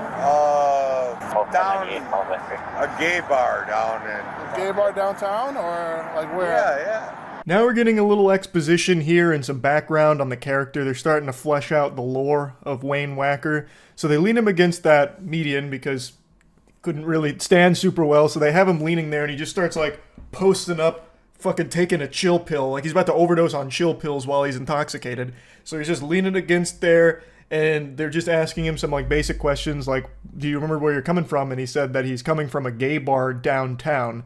Was it in the center console, or where was it at? It's there. It's there? Okay. Out of traffic in the Warwood State Patrol. Sir, Secret Service. Got me. See a motorcade go by? What? See a bunch of cars go by when they're going the wrong way? Yeah. You didn't see that? I look by and take that. Wayne is gripping that like it's a roller coaster ride. He is holding on for dear life there. So the Secret Service comes over to get some answers to some questions to see if this guy was like trying to perform an assassination attempt here. And Wayne, he doesn't even know what's going on. Going the wrong way, doesn't see any of the 29 cars that passed him. He doesn't know what is happening. He is so fucking drunk. In the way that he speaks, it sounds like he's got like peanut butter in his mouth. Like it sounds like he is actually talking in a dream. Like, you know, like when you're in a dream and everything feels like really slow and like odd, like especially throwing a punch. Like that is how he is talking. Where are you coming from? Car? Home? Alright. How much did you have to drink? 2 beers. Take a suspicious 979 South 60. Any idea that Kamala Harris is in town? Well, I guess I did. Is that the reason you're going the wrong way on the highway? No. Why are we going the wrong way on the highway? Because you're drunk? What? Drunk. He admits to being drunk, yet he still says he only drank 2 beers. Usually that whole "I've only had 2 drinks" line from drunk drivers is a tactic employed by those that are trying to convince the others that they're not drunk. Wayne is just like, "I'm drunk. Drunk." Speaking like a caveman with like one word. Drunk. I don't even really see the point of why he's lying about how much alcohol he's consumed. Or maybe he's just a super lightweight somehow and he really did only have 2 beers and he ended up that fucking hammered. Though I find that pretty unlikely. Do you remember what entrance you came up on? What? Do you know what entrance ramp you came up on? No. You don't remember any of that? There's no idea other than his yes employee. What? Passport? I didn't. No. Do you have a passport? No? No? Okay. What's your height and weight? I'm fat. Now the officers can't contain their laughter anymore. He is so fucking inebriated that when asked questions like what's your height and weight, all he can say is fat. And they found his public school ID. Turns out Wayne Wacker is a teacher. And you can clearly see Professor Wacker isn't taking this super seriously. He doesn't understand just how dangerous this was. Are you motivated by any kind of extremism group? No. Are you involved or associated with any kind of groups? No. Like a military group or like anything like that? Are you a gun holder? A what? A gun holder. Like, do you have a concealed carry? Do you own weapons at home? No. Anything like that? You don't have any guns at home? Yeah, I do. What do you got? Pretty much the entire time Wayne is smiling, like he has like a perpetual smile as his eyes are almost fully closed. So he almost seems flattered with how many officers and Secret Service agents showed up. He even asked if all of them were there for him and they said, "Yeah, you're driving the wrong way down a very busy road." And he goes, "Really?" Like it looked like it was the happiest fucking moment of his life. Like he just went downstairs on Christmas morning and saw the bicycle he's always wanted under the tree from Santa. Yeah, what school? What the hell is it called? No, I'm asking. It's called, Where's it located, Wayne? No, it's called, No, wait. What art means you teach, or what do you do? Yeah, I'm 100% sure that Wayne was going to try and make up a school name so that way he didn't risk his job with all this, because I think he was able to process that, oh, cops, drunk, this might not be a good look for the school, and now they know I'm a teacher, I'll try and throw him off the trail with a made-up name. But he was too fucked up, he couldn't think of any other name. But I really thought, like, when they asked him, you know, where is it? I thought he was going to reach into his pocket and give him one of these or something. Or hit him with, like, a really stupid name for a school. Like Education Academy or something. But he just wasn't able to put it all together, so instead he just keeps, like, stalling. Like, he just keeps throwing in, like, filler words. Or maybe he truly is so drunk he just can't even remember where he teaches every day. Also possible, I suppose. What's the deal? All right, remember what I told you, Wayne? We're gonna do some field sobriety tests to make sure that you're okay to drive, okay? So my Well, I'm partner's not driving. Well, you were. I want you to keep your head straight, but I want you to follow it with just your eyes, okay? Remember what I was saying? Am I doing it right? Nope. So remember what I was saying? Just keep your head straight, okay, and just follow it with just your eyes. Oh, just my eyes. Just your eyes, okay? So you're still in your head. All right. You're For so many decades, people have criticized Superman Clark Kent, the disguise being really lackluster because Clark Kent is just Superman with a pair of glasses on and nothing else. How would people not connect the dots that Clark Kent is Superman? Like, the glasses wouldn't be enough for the disguise. But I totally get it now. When Wayne Wacker took off his glasses, he immediately polymorphed into Alex Jones. Like, he instantly just shape-shifted into Alex Jones. It was like a totally different looking guy.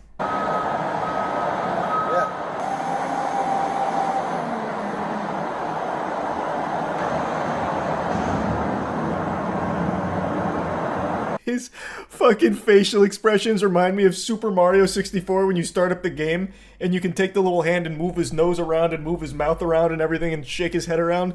That is what Wayne Wacker is doing here for the Follow the Light field sobriety test. 2, 3, 4, 5, 6, 7, 8. 1, 2, 3, 4, 5, 6, 7. Okay, you all done, Wayne? Yeah. All right.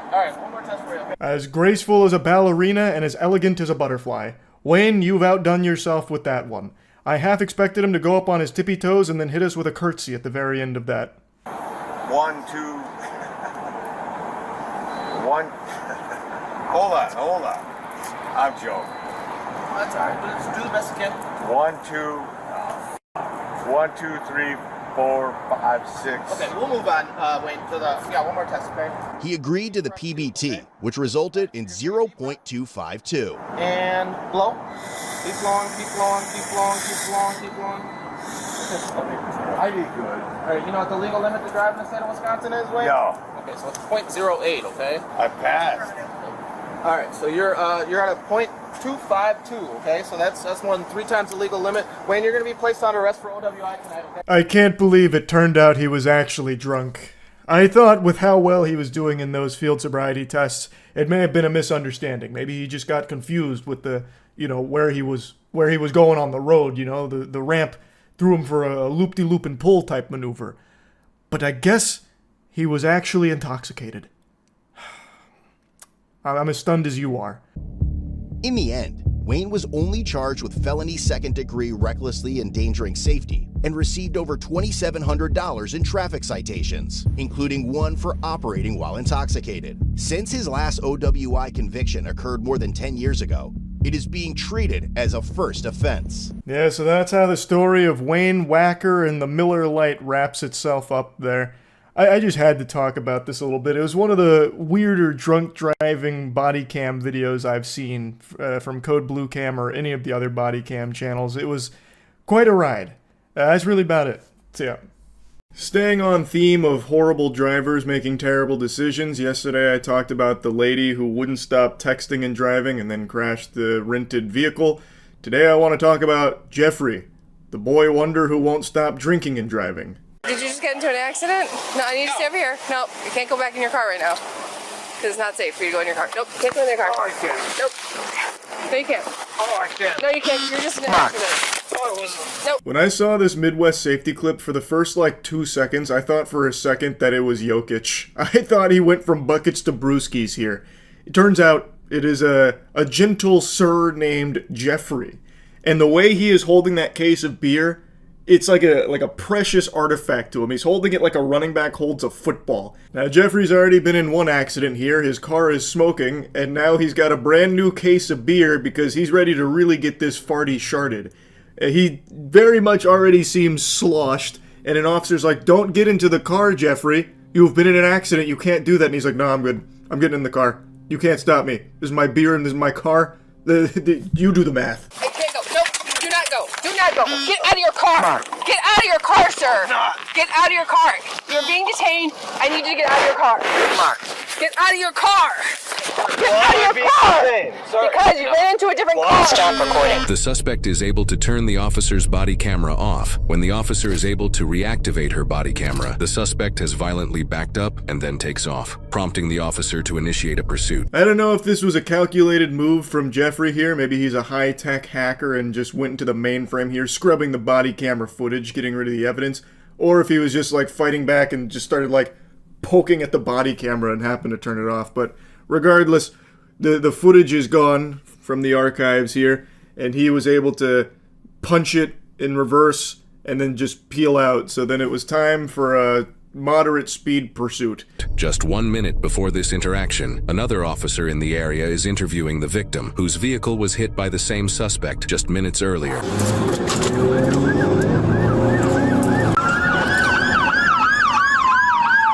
They're pursuing southbound on Abbey. There's 3 Sheffield. I'm just staying back, blocking traffic. Slow speeds, 30 miles an hour. Almost hit one of the units. Continue. Most of this chase happens at approximately 30 miles per hour, so my little game theory here is that he activated cruise control and just started fucking pounding those voodoo rangers in the passenger seat. His man was probably butt-chugging as much as he could, knowing full well this was probably the last time he'd have the chance to do that for a while. Possibly .19, speeds are 32.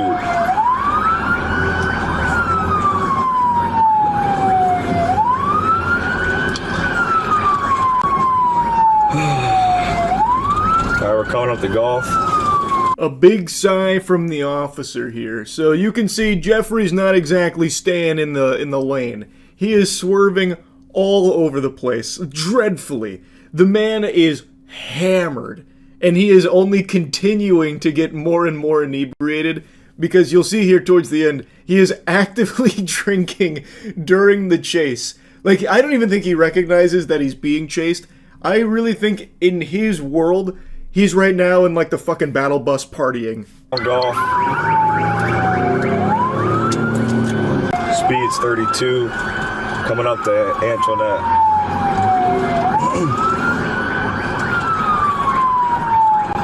He's all over the road, definitely .19, I'd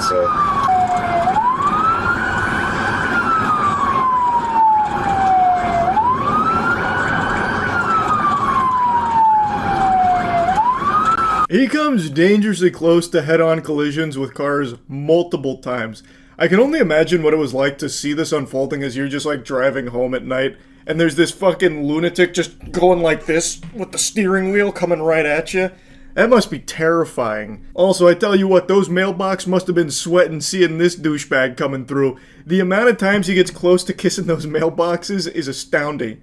He is like right next to them, shaving them with his car so many times on this chase here. Still northbound, passing Hemlock. Speeds are 29.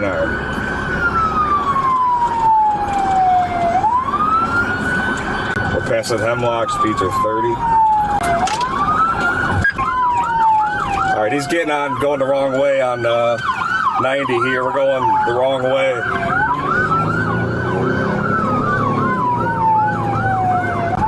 After a slow stroll around the area, taking us on a bit of a tour, he finally decides to just go the wrong way on the highway, and that's when the officers decide, we've got to do something about this. Now it's even more dangerous, so now they're readying the pit maneuver.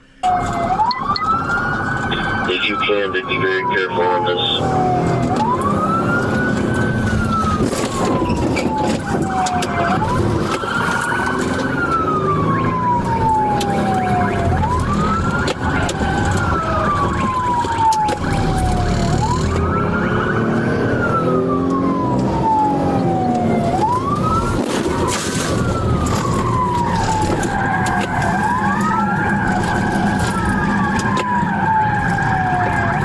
After some bumping and grinding, they do get him to drive into a ditch. I guess it's not really a pit maneuver. They're looking more just to like bump him off the road to get him away from the cars, it seems, and get like a, I don't know, maybe like box him in or something. Because they didn't really go for like the big time pit maneuver where they swing out wide and fucking blast the butt cheeks on the car or anything. It was more so like they were almost kind of like shielding the road from this car, like trying to just like grind him off to the side, which eventually does work. I already invested in a ditch, and I'm gonna need sugar for my car. Get on the ground, no! Put your hands behind your back right now, you're gonna get tased again! Don't f***ing move, you understand? I can't stand up. Go. Stand up. I can't! Why not? With your legs. Stand the f up. I cannot stand up! Slim Shady goes on about how he can't stand up here after they've tased him, so he crashes his car into the ditch, and then he immediately tries to run through the forest there. He does not get far. I don't think he knows where he is. So this man was probably just like running into like a tree like an NPC stuck on a wall. He actually only made it like maybe a foot or two, despite bailing out of his car pretty early. Okay, so they caught you, you're driving, you drove down the ditch? What the f*** you motherfuckers? Come on, brother. Nah, bro. Nah. Listen, you guys are nothing. Listen, we've dealt with each other before, man. I live in America. I live in America. So do we. Well, so do we, yeah, right? So do we. I live in America, You gotta right? stop drinking, Jeff. No, I live in America just as you do. You gotta stop Just drinking. as you do. What if I leave this goddamn forsaken country, bro? Best of luck to you. Wish you nothing but the best. Now that was hard from Jeffrey right there. I live in America. What if I left this country, huh? I don't know what he was expecting the response to be like.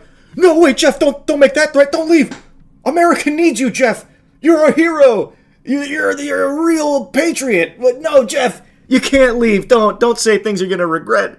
We can't lose you, Jeff. Who's gonna drink all our Voodoo Rangers? I recognize Jeffrey's completely gone right now, but I find it fascinating how common this dialogue option is with drunk drivers. I have seen this exact statement from so many other drunk drivers in these body cams and shit, where they all go like, I live in America! I'm an American, goddammit! You're infringing on my rights! Wait, I thought this was a free country! Since when can I not drink beer while driving the wrong way on the highway? What? This country's gone to the birds! This is ridiculous! Hey, sit back, man. Do you want to go to the hospital or do you want to go to jail? Hospital. That's where we're going, but if you act like this, you go to jail. You'll go to jail. Jeff, stop. Relax. We'll be there approximately 10 minutes. An officer finds open alcohol cans in the suspect's vehicle. Got 2 open Voodoo Rangers. This happens to be the exact same brand of beer the suspect was holding a case of at the beginning of this incident, indicating he was likely drinking multiple cans of beer during the vehicle pursuit. In the ambulance, he kept like lunging forward as if he was trying to jump scare officers or something, like it was Five Nights at Freddy's. And then eventually they concluded with like a little high five. He's like, okay, high five. Give me some skin. So anyway, they find some open Voodoo Rangers in his car, which is the same case he had in the very beginning of the video. I think we've got some real strong evidence to prove that he was probably drunk driving here, I would say. I think that one's kind of locked in. He's been charged with quite a few things. I don't think he's been sentenced or anything yet. But yeah, Jeffrey, not good, man. A big frown from me on this one, brother. Drunk driving, little PSA. Don't do it. Not good. That's about it. See ya. It's been far too long since we went over a good old-fashioned Florida man story, and this afternoon Lawn Crime blessed us with an interesting fairy tale I hadn't heard before. It's 4 p.m. in Lake County, Florida, where police catch up with one man who allegedly bared it all in a road rage incident. You ever have such a serious case of road rage you can't help but hang hog and start shaking your wiener violently at the other car that made you upset? My guess is probably not, but I would argue maybe you just haven't been pushed to the edge quite yet. Because sometimes when you get real mad, the penis comes out. At least according to this situation, I suppose. That's a really interesting concept to me. Like, just getting, like, steam coming out of your ears, and you're like, ooh, why I oughta, and then dropping trow. I don't know, it's just very interesting to me. But anyway, you're about to meet a man who looks like Mike Ehrmantraut on Fent. So, I'm gonna be straightforward with you. We got a complaint that your car, someone driving your car with a red tattoo on his right arm, exposed his genitals to a car in a road rage incident. That wasn't you? No. Okay. So where'd you just come back from? by chance? Kentucky Fried Chicken. Yeah, which way? Which one down there by KFC down there in Leesburg. Oh, up in Leesburg? Yeah. Okay, you didn't get into an incident with anybody? No.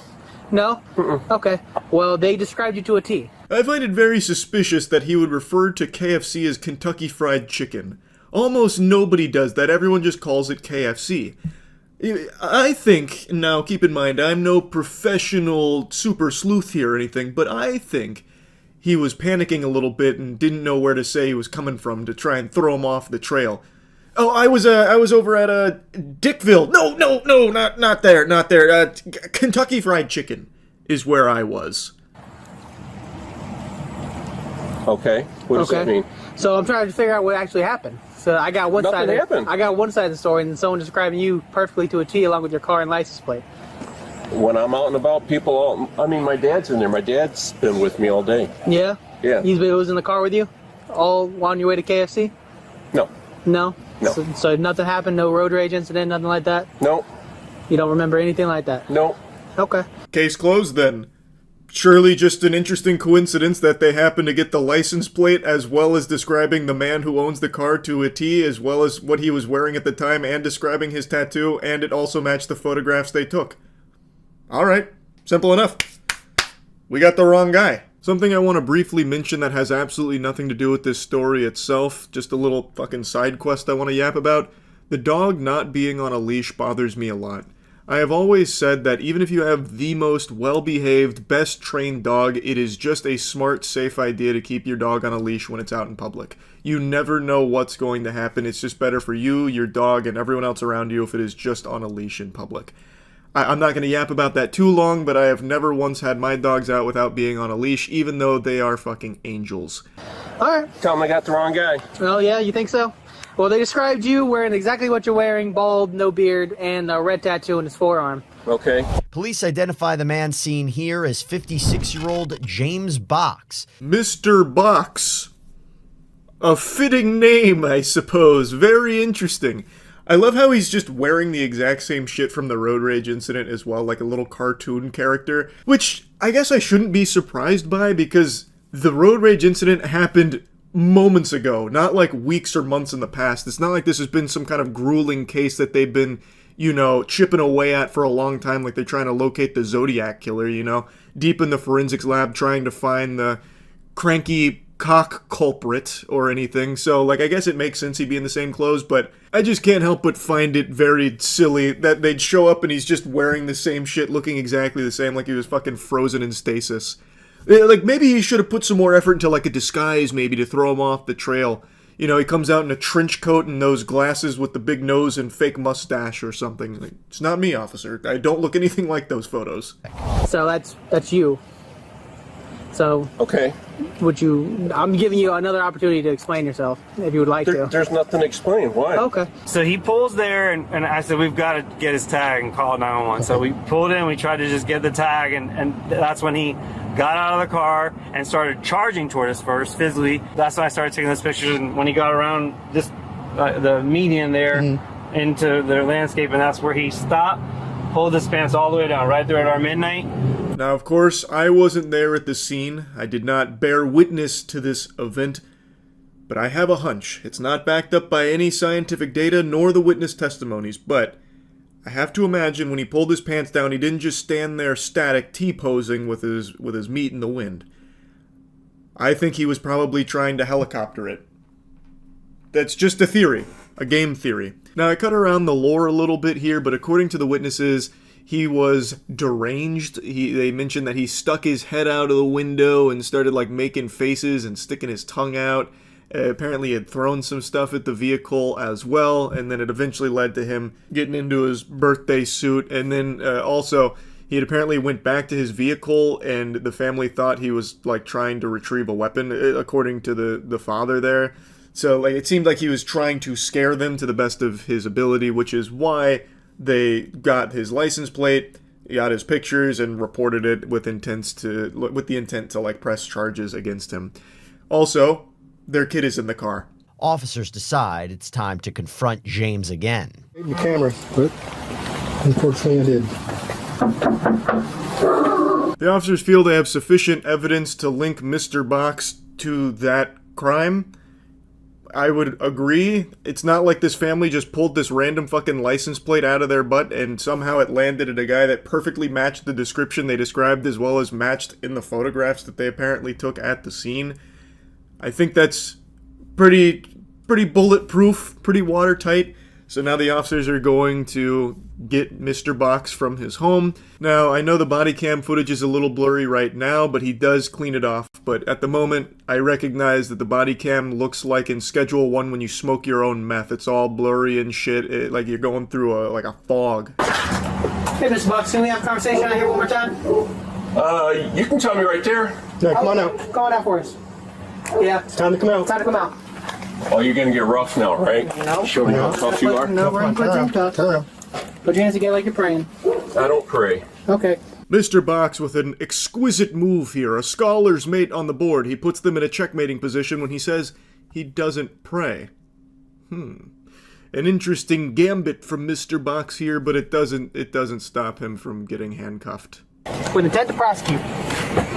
Is it the people in the car? Yeah. Well, if you want to, hey, hold on a second. I'm shutting the door. If you want to ask my dad the question, you can move your leg, or I'm gonna put you in for. For what? Exposing his sexual organs to a woman and her child. Yes. I don't know anything about that. Well, no, I got a question for you. It happened out on the road. Did you go to KFC with your son?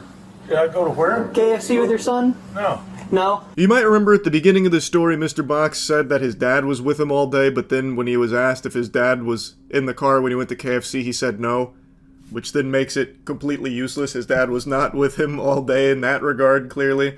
And then when he's being put in the back of the police cruiser, he says to ask his dad the question, which, again, is worthless, because he already said his dad wasn't in the car, but they do still ask the father, were you in the car when your son went to KFC? And he just says, no. But he does say that they were together earlier, and he didn't see his son bring out the old, 3-inch glory or anything. So, like, I don't know why Mr. Box really thinks that his father's in a position to be able to, try and, bring the heat off of him somehow, when he has already said that his dad wasn't there for when this would have happened. But anyway, they do talk to the father and inform him of what's going on. I feel really bad for the dad in this case because he seems like he is just really upset about it, which makes a lot of sense why he would be. Anyway, though, you hate to be a car on the road when Mr. Box is behind the wheel because he might just snap and you might see a little something more than you bargained for out there in the old, great outdoors. Anyway, yeah, they brought him in on the charges of indecent exposure. That's really about it. See ya. I've made it no secret that Miami is one of my least favorite places I've ever visited. I've been there about 3 times now, and every single time it's a nightmare. It's extremely expensive for anything. I remember going there for spring break in college, and a single beer was 18 clams. I will never forget that price because it had my eyes popping out of my skull like it was Looney Tunes. It was unbelievable. I also hate how crowded it is, so if you're trying to go 5 miles by car, you're better off just hopping on a fucking unicycle. You'll get there significantly faster. It takes like an hour to just go a handful of miles. And it's a cacophony of annoying noise, because people are constantly, hitting their horn like they need that more than oxygen. So if you're in, the Miami Beach area, it just sounds like you're being skull-fucked by an air horn at all times. I have not had a good experience any of the times I've visited, but there is one thing Miami is very well known for that I'm very well aware of, and that's road rage.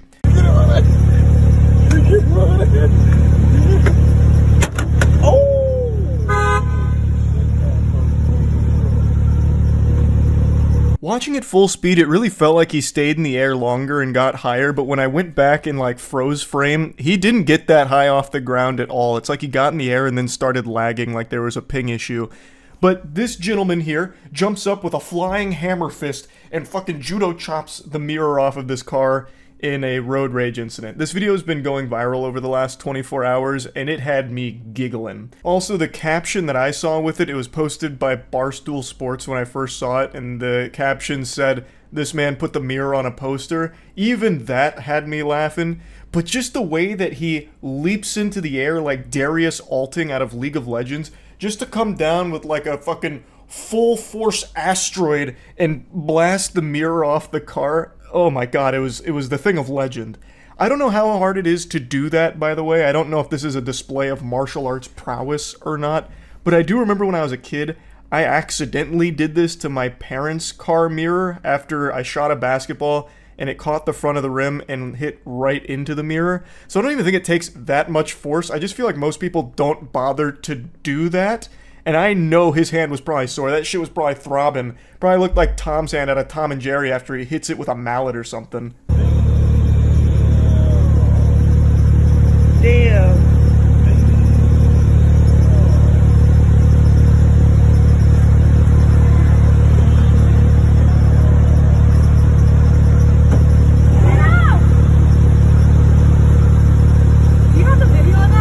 Don't worry, there is a video of it, and I also imagine the high-octane cocaine grandmaster Enter the Fist would also want a copy of that as well. I bet he would want to post this on his fucking LinkedIn. He probably thought this was the hypest shit imaginable. So I don't know the context with what led to it. Seems just like classic road rage, but it starts with her throwing some kind of like plastic water bottle at him or something. It looks like the squirt bottle from Space Jam or something with the secret stuff, and it misses, but it was still enough to trigger his super soldier programming, so he like NPC jogs over there and gets her with the fucking kablamo right on the car mirror, and then goes back to his vehicle and turns away. An incredible series of events here. I don't know if there's more to the story, but goodness gracious, what a fucking goofy thing to capture on camera. And speaking of goofy, since I used the word, Goof Juice, my GamerSupps flavor, available right now. Best flavor of anything ever made, I promise. Go to gamersupps.gg/moist to get some.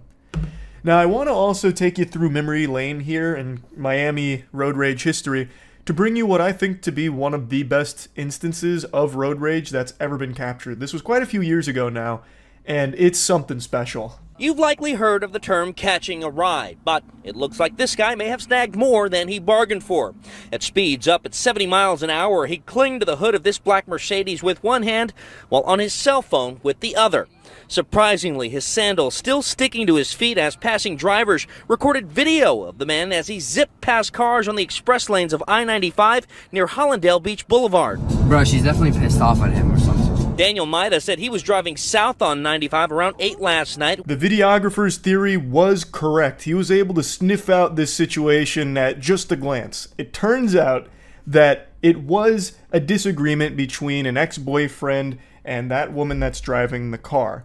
And 70 miles per hour is no joke. If she so much as hit like a rock and caused the car to jostle a little bit, this guy would have fucking flown off. Like he would have shot off like Team Rocket into the sky. And heavens to Betsy, if she decided to just like brake check, just like slam on the brakes really quick, it would have been like a fucking railgun for this guy's body. He would have been vaporized. That is extremely fast, and it lasted for 19 miles. And what's incredible about this one isn't just the pure lunacy of this situation, but the fact that we have multiple angles. So the woman driving also filmed, and we have the 911 call. So he's casually hanging on to the car with one hand while on the phone with the other. And he's actually on with 911. So here's the audio of that. 911, what is your emergency? Yes, I'm on top of a speeding vehicle. Someone's trying to steal my car. Okay, what's the address? Address? Say what? I don't even know where I'm at. It really is quite the pickle to be in, because they can't really triangulate that position. Like, he can't give them a location because it's changing so frequently. This is what the crazy scene looked like from inside the car. Get off of my car! Get off! It was shot by the driver, Patricia Isidore, and that's her ex-boyfriend. You can see him hanging onto the windshield wiper with one hand and his cell phone in the other hand. For 19 terrifying miles down busy I-95 South near Miami. Seeing the footage from inside of the vehicle is so interesting because he looks extremely calm. Like, he is just the Zen master here. 70 miles per hour for 19 grueling miles. That's a lot of distance to travel. Like, that's not a short time to be hanging on for dear life. And he's just looking at her disappointed. Like, just more disappointed than anything. Like, can't believe you've done this. He's giving her the same look I give to someone who makes like a really lame pun. Like, I don't know how he is that calm with all of that. Because, again, one tiny thing goes wrong, and he's just dead from there. As I was getting ready to go and pick up my daughter, he hopped on top of my car. And I told him, get off the car, and he wouldn't get off the car. The couple split up 8 months ago, but they're still trying to live together. Over, and Patricia Isidore was charged with negligence and exposure to harm. She spoke to WSVN-TV after being released on bond. Did you ever think to yourself, you shouldn't be driving? No. I don't know why she wouldn't have thought about not driving with him on the hood of the car. It's also dangerous for her, too. Like, she can't really see the road all that well either. Like, this could have been fatal for both of them. And really, it seems to have started over something pretty small, a disagreement on who could use the car at that time. And she wanted to go pick up the daughter, and then he decided to jump on the hood, and then she said, fuck it, we'll do it live, and just took off, just started zooming with it with him on the hood. Like, that's just unhinged. Like, that's crazy. That is a Miami road rage incident that I don't think can ever really be topped. But I do really think that the leaping karate chop is up there for some of the best Miami road rage I've seen. So I definitely wanted to talk about both of these. That's really about it. So yeah. What makes you mad more than anything in the world? What gets under your skin and just ticks you off? I know that this is an iconic question once posed by the great Ned Schneebly in School of Rock, but it applies to what I want to talk about today, because for one unhinged psychopath, the answer to this question was so baffling he ends up throwing his life away for something extremely insignificant. We've all got mad at small things, right? Trivial shit that doesn't matter, whether it's, you know, getting killed in a video game that you think is the result of lag, or maybe someone gives you some goofy eyeballs and you don't like the way they look at you and it makes you feel a little uneasy and it makes you upset perhaps. We've all got mad at something mundane. But one man in Oregon just got so upset that a parade forced him to go on a bit of a detour that he decided to fucking bulldoze through the blockade and then drive through the parade, nearly hitting people, including children, and will now likely spend the rest of his life behind bars, rightfully so. This is an individual with a severe case of stick-it-to-the-man-neosis. He fucking lost his mind and filmed himself doing it the entire time, by the way, all because of a slight detour for a parade. Now, there was one intellectual in chat last night that for some reason his comment was so stupid that it's sticking with me and just marinating in my brain about this story. He said, "Why is he getting punished? No one got hurt." Brother, let me sit you down in the stupid chair real quick. You can't bulldoze through a blockade, and keep in mind, I haven't shown you the video yet, but I will in a second. There is a scene, like straight out of an old 90s action film, where he like ramps his car up on 2 fucking wheels in order to squeeze through the blockade more efficiently and blast through the parade. You can't do that because you're endangering all the lives around you. I can't believe that that even needs explaining in any capacity at all. It blows my mind that I even need to tell you why that's bad. Especially when we've already seen a couple times in the past someone using their vehicle as a weapon during parades where they hit and kill people. Even if his goal wasn't the attempted murder of people at the parade, he almost hit people, and this easily could have ended up in a situation where he did hit, harm, or even kill people from this reckless action. So just because he narrowly avoided a fatal catastrophe doesn't mean that he shouldn't be punished. He is not fit to be in society. And not only that, I'm gonna go ahead and give away a big spoiler, he's also a fucking pedophile. He has a rap sheet that extends for like most of his life, and a lot of the crimes involve sex crimes with minors apparently. I'll just go ahead and play you the news segment here that we went over on stream. You see the video of the guy driving through the Portland parade? Oh, that was so fucking weird, yeah. He didn't hit anyone, but it was so weird.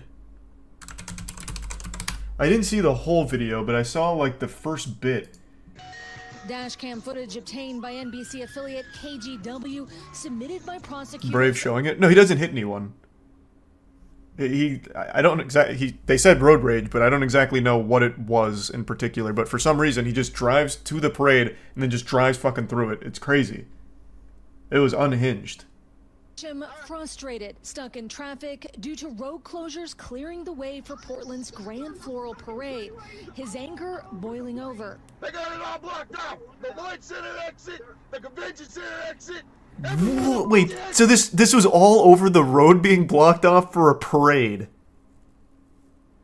Holy shit.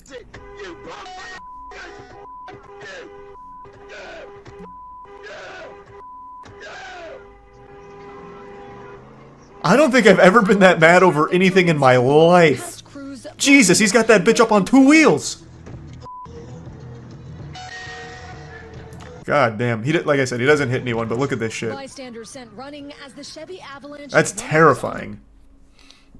This is his camera POV. Well, yeah, obviously it's his camera POV. They didn't put like a drone on his hood or anything. For some reason, he records his own cabin, even though I can't imagine this is an isolated incident with this kind of blow up. Yeah, this is the guy. He caught himself in 4K. Charged with 38 counts, including attempted assault and reckless endangerment. He has pleaded not guilty. Residents in Not guilty, huh? Are we sure? I've been framed. Court documents show Metcham is from Portland and has been in and out of prison and juvenile detention since he was 15 on sex abuse convictions against minors. Whoa. No trial date. So he's a pedophile too. Good lord. What the fuck? For these latest charges. Valerie. All right, Aaron, thank Well you. then. Thanks for watching. What a situation. All that because they blocked off the road for a fucking parade. They should just... Well, I mean, I don't think he's leaving jail again. 38 counts? I mean, shocker. You can't do this. You can't just drive through a parade like that. So I don't think he's going to be leaving jail anytime soon. He was probably late to the Chris Hansen meetup. I really wonder what he was in such a rush for. I am curious. Man heard the elementary school was about to get out and he wanted to go get good seats. I have no idea what he'd be so angry about for having like a slight detour. You would think someone would be careful driving when they have a suspended license. Well, not only that, you'd think he'd be even more cautious having a suspended license and also being a fucking pedophile. Like, the last thing you'd want is for people to know about you. This man just put himself out there in the biggest way possible. The Macy's going back to jail parade. Good one. Suspended license, no insurance, and he's self-recording. The self-recording might actually just be a court order, though, to make sure there's no children in his car. Like, I can't imagine this guy would be self-recording on his own volition. This had to be, like, the government stepping in saying, listen, you can have access to a motor vehicle, but we have to know who's inside your cabin at all times. The gall to plead not guilty, though, when he records himself doing it is incredible. I understand that that's probably just, like, the standard legal strategy, but man, that is very silly. Keep in mind, this is all alleged. Of course, yes. He allegedly drove through the parade while recording himself screaming and running through this entire celebration and then parking his car. It could have been anyone. We don't know yet. It was all AI. That's going to be a real legal defense strategy pretty soon. Your Honor, that's not my client. It's a deep fake. My client can't even make this face. I want to show you a bit from his dash cam perspective here because it's diabolical. He goes over the traffic cones and now he starts speeding up. He's treating this like it's a game of Grand Theft Auto 5, so he pops it up here. He's got his action movie stunt going on.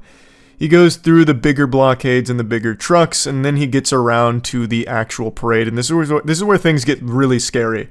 This is that kind of shit that has you hold your breath when you see the footage, because he is going fast. This man is fucking zooming. He is cruising here, nearly loses control because he, like, hops over the grass there, it seems. And then it almost feels like right here he starts contemplating whether or not to hit people. He then continues to drive through the parade for a lot longer, and there's also, like, a police officer that tries to get him to stop. He refuses to, and eventually drives out of the parade and away. All of this over having to just be slightly inconvenienced because of a detour due to a parade. It's fucking crazy. There are absolute lunatics out there. It's frightening. Just wanted to talk about it a little bit. That's it. Yep. Throughout my entire academic career, I got consistently decent grades because I did the bare minimum of just turning in assignments when they were due. But of course, I'd occasionally slip up, you know, I'm human, everyone makes mistakes. And in those situations, I always did what every cornered animal does. I lashed out, I showed my teeth, and I threw the Hail Mary. So I'd always try and weasel my way out or buy extra time through a little white lie, coming up with an excuse. I'd always try the classics like, "Hey professor, I'm sorry, my report's not ready today. I'm gonna need a little extra time. Last night, I found my brother lying face down in a pool of his own vomit. As you know, he struggles with alcoholism, and he was about to meet his maker, so I had to improvise a saline drip solution in order to save his life, and things just got away from me, and I ran out of time." You know, I just try it because why not? There's no reason not to at least try and come up with an excuse to get a little extra time out of the assignment. But you know what there's never an excuse for? Drunk driving. Yeah, you bet your sweet bippy all of that was to say I have no fucking respect for drunk drivers at all. I think it's inexcusable. I think it's unforgivable. Like, there's just never any justification for driving drunk. Especially not in today's world where there's like Uber, Lyft, there's like 1,000 ways of just getting a ride home. Like, Jesus Christ, you could probably find someone on Craigslist that's giving piggyback rides out for $10. Like, there's just always a better way that doesn't involve driving drunk. And the reason I'm talking about that today is because a TikTok star named Amanda Caravala just lost her whole influencer career because a very embarrassing video has now hit the internet of her DUI that she received last year. It's fucking rough. I just saw a lot of people talking about it. I don't know the TikTok star, but it's apparently a pretty goofy video. So I wanted to at least see a little bit about it. It's nothing crazy. Okay, I'm still gonna give it a chance. This intro is going so hard for no reason. Makes me feel like I'm watching Miami Vice.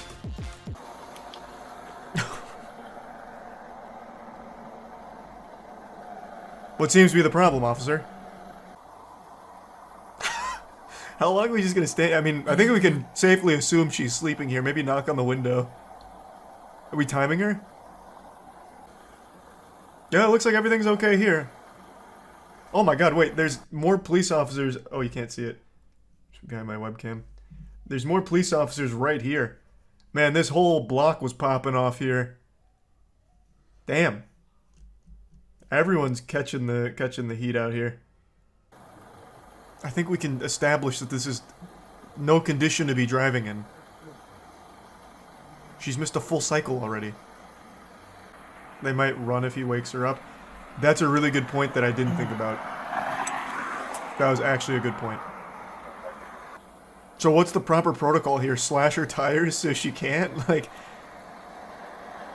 we're gonna have to wake her up eventually. We can't just let her sleep here all night. Oh.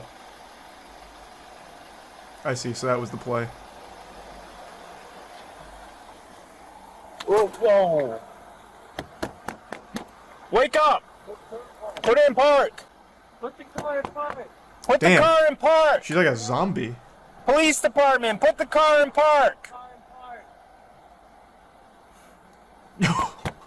Holy shit. Wake up! What is happening in there? This reminds me of the scene from the Resident Evil movie where there's that guy who says, "Don't open the door," right before he gets like his head blown off. Come park over here. Yeah, Amanda's having a real tough time here staying in this corporeal realm. Every time she starts dozing off, her jaw just falls to the floor like a dementor about to suck out some happiness. It is like actually kind of disturbing to look at. I've been super drunk, like turbo intoxicated, and I can't recall any videos of me ever looking like that. Like, that is a different level where like your jaw muscles stop responding to you. So this could be more than just alcohol. Of course, I'm not there testing her blood or going over toxicology reports. I'm just speculating as a pea-brained fucking idiot observer over here. It just looks really weird that her jaw is doing its absolute best to escape her face. She starts looking like the monster from the Amnesia game. Man, this is rough. Holy shit, how long do we stay in this standoff? Would you mind opening the door for me? Break the window? I'm surprised they haven't. Hey, there we go. Excellent.